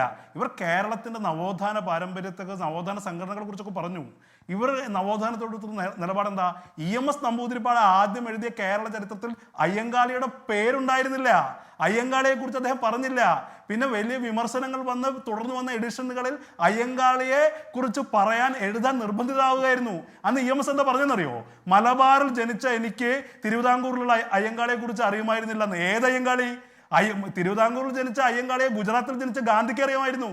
ഗാന്ധി അയ്യങ്കാളിയെ ഒന്ന് കാണുന്നുണ്ട്. അപ്പോൾ നവോത്ഥാനത്തോട്, നവോത്ഥാന സംരംഭങ്ങളോട്, നവോത്ഥാന സംഘാടനത്തോട് കമ്മ്യൂണിസ്റ്റ് പാർട്ടിയുടെ, കമ്മ്യൂണിസ്റ്റുകാരുടെ നിലപാടെന്ന് പറയുന്നത് ഈ കാവടിയാണെന്നേ. ഇത് കനകോല് പറഞ്ഞിട്ടൊന്നും അറിയണ്ട. കനകോലൊക്കെ വരുന്നതിന് മുമ്പ് ഈ ചരിത്രം എന്ന് പറയുന്നത് എൻ്റെ ഗോപൻ സാറ് നിങ്ങളുടെ മാത്രം കുത്തകയാണോ? നമ്മളൊക്കെ ചരിത്രം പഠിച്ച് ചരിത്രത്തിൽ നിന്നുള്ള വസ്തുക്കൾ ഉൾക്കൊണ്ട് തന്നെയാണ് രാഷ്ട്രീയ പ്രവർത്തനം നടത്തുന്നത്. കമ്മ്യൂണിസ്റ്റുകാർ മാത്രമല്ല ഈ പാർട്ടി ക്ലാസ്സിൽ പറയാൻ വേണ്ടി ചരിത്രം പഠിക്കുന്ന. ആ തെറ്റിദ്ധാരണയൊന്നും വേണ്ട. നിങ്ങളുടെ പാർട്ടി ക്ലാസ്സിൽ ഈ പരമാബദ്ധങ്ങൾ എഴുന്നള്ളിച്ച് ആളുകളെ പറ്റിക്കാൻ പറ്റും. പക്ഷെ ഞാൻ കൃത്യമായി പറയുന്നു, ഞാൻ നേരത്തെ പറഞ്ഞ വസ്തുതകൾ ഉറച്ചു നിൽക്കുകയാണ്. ഞാൻ കൃത്യമായി പറയുന്നു, ഓരോ കാര്യത്തിലും താങ്കൾ ചോദിച്ചു എന്തിൻ്റെ അടിസ്ഥാനത്തിലാണെന്ന് ചോദിച്ചു. താങ്കൾ ഇന്ന് പോയി ഈ പുസ്തകം വായിച്ചിട്ടില്ലെങ്കിൽ ജി ജനാർദ്ദനക്കുറുപ്പിൻ്റെ ആത്മകഥ അങ്ങ് വായിച്ചു നോക്കണം. അതിനകത്ത് അന്നത്തെ NSSൻ്റെ നിലപാടിനെ കുറിച്ച് പറയുന്നുണ്ട്. ജി ജനാർദ്ദനക്കുറുപ്പ് കോൺഗ്രസ്സുകാരാണെന്നുള്ള നിലപാടൊന്നുമില്ലല്ലോ. ഞാൻ പറഞ്ഞത് ഈ കാവടിയാണെന്നേ. ഞങ്ങളൊക്കെ പരമശുദ്ധർ, പരമപവിത്രർ. സമുദായ സംഘടനകളെ ഞങ്ങൾ തൊട്ടിട്ടില്ല. നിങ്ങളൊക്കെ സമുദായ സംഘടനകൾ ഉപയോഗപ്പെടുത്തുന്ന ആളുകൾ. വിമോചന സമരം, കേരളത്തിൻ്റെ ചരിത്രം തുടങ്ങുന്നത് വിമോചന സമരത്തിൽ നിന്നാണോ? കേരളത്തിൽ ഞാൻ ഒരു കാര്യം കൂടി പറയാം. 1957 ആദ്യത്തെ കമ്മ്യൂണിസ്റ്റ് മന്ത്രിസഭ വരുന്നതിന് കാരണമുണ്ട്. സി കേശവൻ എന്ന് പറയുന്ന, ഈ പറയുന്ന നിരീശ്വരവാദി എന്ന് പറയുന്ന കാറൽ മാർക്സിനെ ഭഗവാൻ മാർക്സ് എന്ന് വിളിച്ച കോൺഗ്രസിന്റെ നേതാവ്, അദ്ദേഹം നേരത്തെ പറഞ്ഞു SNDPയുടെ കൂടി നേതാവായിരുന്നു. അദ്ദേഹത്തിന്റെ കാലത്ത് ശബരിമലയിൽ അഗ്നിബാധ ഉണ്ടാകുന്നു. ഇപ്പൊ കോൺഗ്രസ്സുകാരാണ് അമ്പലം കത്തിച്ചത് എന്ന് പറയുന്ന അങ്ങേയറ്റം വർഗീയപരമായ പ്രചരണം നടത്തി കൂടിയാണ് 1957 ഈ തെരഞ്ഞെടുപ്പിൽ ഇവർ അഭിമുഖീകരിക്കുന്നത്. ശ്രീ ജയസൂര്യൻ, ഈ പറഞ്ഞ കാര്യങ്ങൾക്ക് താങ്കൾക്ക് മറുപടി പറയാം. ചോദ്യം ചോദിക്കാത്ത സമയം വളരെ കുറവായതുകൊണ്ടാണ്. ഇവിടെ കോൺഗ്രസിൻ്റെയും ഇടതുപക്ഷത്തിൻ്റെയും പ്രതിനിധികൾ ചരിത്രത്തിലേക്ക് ആണ്ടാണ്ട് പോയപ്പോൾ സംഭവിച്ച ഒരു ഫാക്ച്വൽ എറർ ഒന്ന് പറയാതെ വയ്യ. അതായത് EMS മന്ത്രിസഭയെ പിരിച്ചുവിടുമ്പോൾ അതിനെ BJPയുടെ അന്നത്തെ രൂപമായിരുന്ന ഭാരതീയ ജനസംഘം എതിർത്തത് അതൊരു ഹിന്ദു മന്ത്രിസഭ ആയതുകൊണ്ടല്ല. കൃത്യമായിട്ടും അന്ന് ഭാരതീയ ജനസംഘം വ്യക്തമായിട്ട് പറഞ്ഞിരുന്നു, തിരഞ്ഞെടുക്കപ്പെട്ട ഒരു ഗവൺമെൻറ്റിനെ ഏത് കാരണവശാലും പിരിച്ചുവിടുന്നത് ശരിയല്ല, അത് ജനാധിപത്യ വിരുദ്ധമാണ്, അതിന് ഏത് വകുപ്പ് ഉപയോഗിച്ചാലും അത് തെറ്റു തന്നെയാണ്. അപ്പോൾ ആ അടിസ്ഥാനപരമായ ജനാധിപത്യ മൂല്യത്തിലൂന്നിയാണ് അന്ന് ജനസംഘം, അതായത് ഇന്നത്തെ BJPയുടെ അന്നത്തെ രൂപം, EMS മന്ത്രിസഭയെ പിരിച്ചുവിട്ടതിനെ എതിർത്തത്. ഇതാണ് അതിൻ്റെ വസ്തുത. പിന്നെ എനിക്ക് പറയാനുള്ള കാര്യം ഇതാണ്, NSSഉം SNDPയും എന്ന് പറയുന്ന സമുദായ സംഘടനകൾ അവരുടെ സംഘടനകളുടെ ലക്ഷ്യത്തിനാവശ്യമായിട്ടുള്ള പ്രവർത്തനങ്ങൾ ചെയ്യുമ്പോൾ അവർക്ക് സമുദായത്തിൽ മാത്രമല്ല രാഷ്ട്രീയത്തിൽ ഇടപെടേണ്ടി വരും. രാഷ്ട്രീയക്കാർ അവരെയും സമീപിക്കും. അപ്പോൾ അവരുടെ ഇടപെടലുകളും രാഷ്ട്രീയ സമീപനങ്ങളും സാമുദായികമായിട്ടുള്ള വെൽബീയിങ്ങിന് വേണ്ടിയും അവരുടെ ലക്ഷ്യം നേടിയെടുക്കാനും വേണ്ടിയാണ്. അതൊരിക്കലും ഒരു രാഷ്ട്രീയ പാർട്ടിയുടെ പരമമായ ലക്ഷ്യം പോലെ ആയിരിക്കണമെന്നില്ല. അതുകൊണ്ട് BJPയെ സംബന്ധിച്ചിടത്തോളം വ്യക്തമായ ഒരു കാഴ്ചപ്പാടുണ്ട്. സമുദായ സംഘടനകൾക്ക് അതീതമായിട്ടുള്ള ഒരു രാഷ്ട്രീയം കെട്ടിപ്പടുക്കുക. ഇപ്പോൾ BJP അത് വളരെ വ്യക്തമായി തെളിയിച്ചു. ഉത്തരേന്ത്യൻ സംസ്ഥാനങ്ങളിലൊക്കെ തെരഞ്ഞെടുപ്പ് നടക്കുന്ന സമയത്ത് അവിടെയൊക്കെ തന്നെ നമ്മൾ പറയുന്നത് എന്താണ്? ജാതിയുടെ വോട്ട് ബാങ്കുകളെ കുറിച്ചാണ്. പക്ഷേ അതെല്ലാം തെറ്റിയില്ലേ? ഏറ്റവും അവസാനം നടന്ന ബീഹാറിലെ തെരഞ്ഞെടുപ്പ് വരെ എല്ലാവരും ജാതിയുടെ കണക്ക് വെച്ചുകൊണ്ട് കണക്ക് കൂട്ടിയപ്പോൾ ആ കണക്ക് കൂട്ടൽ BJPയുടെ രാഷ്ട്രീയ പ്രസൻസ് ഉണ്ടാക്കാൻ ശ്രമിക്കുന്നത് ഈ ജാതീയ വിഭാഗങ്ങളെ വേർതിരിച്ച് കണ്ട് അതിലെ എഞ്ചിനീയറിംഗിലൂടെയാണ് എന്നതാണ്, ആ ആക്ഷേപമാണ് നിലനിൽക്കുന്നത്. അത് പിന്നീട് തെരഞ്ഞെടുപ്പിൻ്റെ വിവിധ ഘട്ടങ്ങളിൽ ആ സ്ട്രാറ്റജി മാറ്റുകയും മറ്റൊരു സ്ട്രാറ്റജിയിലേക്ക് മാറുകയും അതിൻ്റെ ഭാഗമായിട്ടാണ് കേരളത്തിൽ ഹിന്ദു ഭൂരിപക്ഷ ഐക്യം എന്നതും അതിനകത്ത് ക്രിസ്ത്യാനികളുടെ കൂട്ടി നായാടി മുതൽ നസ്രാണി വരെ എന്ന ഒരു ആശയം അവതരിപ്പിക്കപ്പെടുകയും ഒക്കെ ചെയ്തു എന്നതായിരുന്നു.